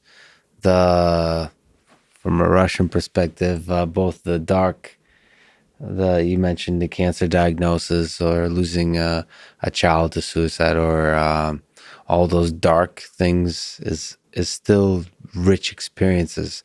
And also the beautiful creations, the art, the music, the science, that's also rich experience. So somehow we're figuring out, from just like psychedelics expand our mind to the possibility of experiences, somehow we're able to figure out different ways as a society to expand the realm of experiences. And from that, we gain meaning somehow. Right. And that's part of like this, we're going across different levels here, but like the idea that so-called bad trips or challenging experiences are so common in psychedelic experiences. It's like, that's a part of that. Like, yeah, it's tough. And most of the important things in life are really, really tough and scary. And most of the things like the death of a loved one, like like the greatest learning experiences, the things that make you who you are the horrors. And it's like, yeah, we try to minimize them. We try to avoid them. But, and I don't know. I think we all need to get into the mode of like giving ourselves a break, both personally and societally. I mean, I went through like I think a lot of people do these days in my 20s, like, humans are just we're kind of a disease on the planet. And like, and then in terms of our country, in terms of the United States, it's like, oh, we have all these horrible, sins in our past. And it's like, I think about that, like I think about it like my 3-year-old. It's like, yeah, you can construct a story where this is all just horrible. You can look at that stuff and say, this is all just horror. Yeah. Where you are, there's no logical answer to our, rational answer to say we're not a disease on the planet. From one lens, we are, and like you could just look at humanity as that, like nothing but this horrible thing. You can look at and you name the system, modern medicine, Western medicine, the university system. And it's like, you could dismiss everything. So, big pharma, like, hopefully these vaccines work. And then like, okay, I'd like to, I'm kind of glad big pharma was a part of that. Like, and it's like the United States, you can like point to the horrors, like any other country that's been around a long time that has these legitimate horrors, and kind of dismiss like these beautiful things. Like, yeah, we have this like modifiable constitutional republic that just, like, I still think is the best thing going, that as a model system of like how humans have to figure out how to work together. It's like, there's no better system that I've come across. Yeah, there's if we're willing to look for it, there's a beautiful core to a lot of things we've created. This country is a great example of that, but most of the human experience has a beauty to it, even the suffering. Right. So the meaning is choosing to focus on that positivity and not forget it. Beautifully put. Yeah. Speaking of experiences, this was one of my favorite experiences on this podcast, talking to you today, Matthew. I hope we get a chance to talk again. I hope to see you on Joe Rogan. It's a huge honor to talk to you. Can't wait to read your papers. Thanks for talking today. Likewise, I very much enjoyed it. Thank you. Thanks for listening to this conversation with Matthew Johnson, and thank you to our sponsors. Brave, a fast browser that feels like Chrome but has more privacy-preserving features. Neuro, the maker of functional sugar-free gum and mints that I use to give my brain a quick caffeine boost. Four Sigmatic, the maker of delicious mushroom coffee. And Cash App, the app I use to send money to friends. Please check out these sponsors in the description to get a discount and to support this podcast. If you enjoy this thing, subscribe on YouTube, review it with 5 stars on Apple Podcasts, follow on Spotify, support on Patreon, or connect with me on Twitter at Lex Fridman.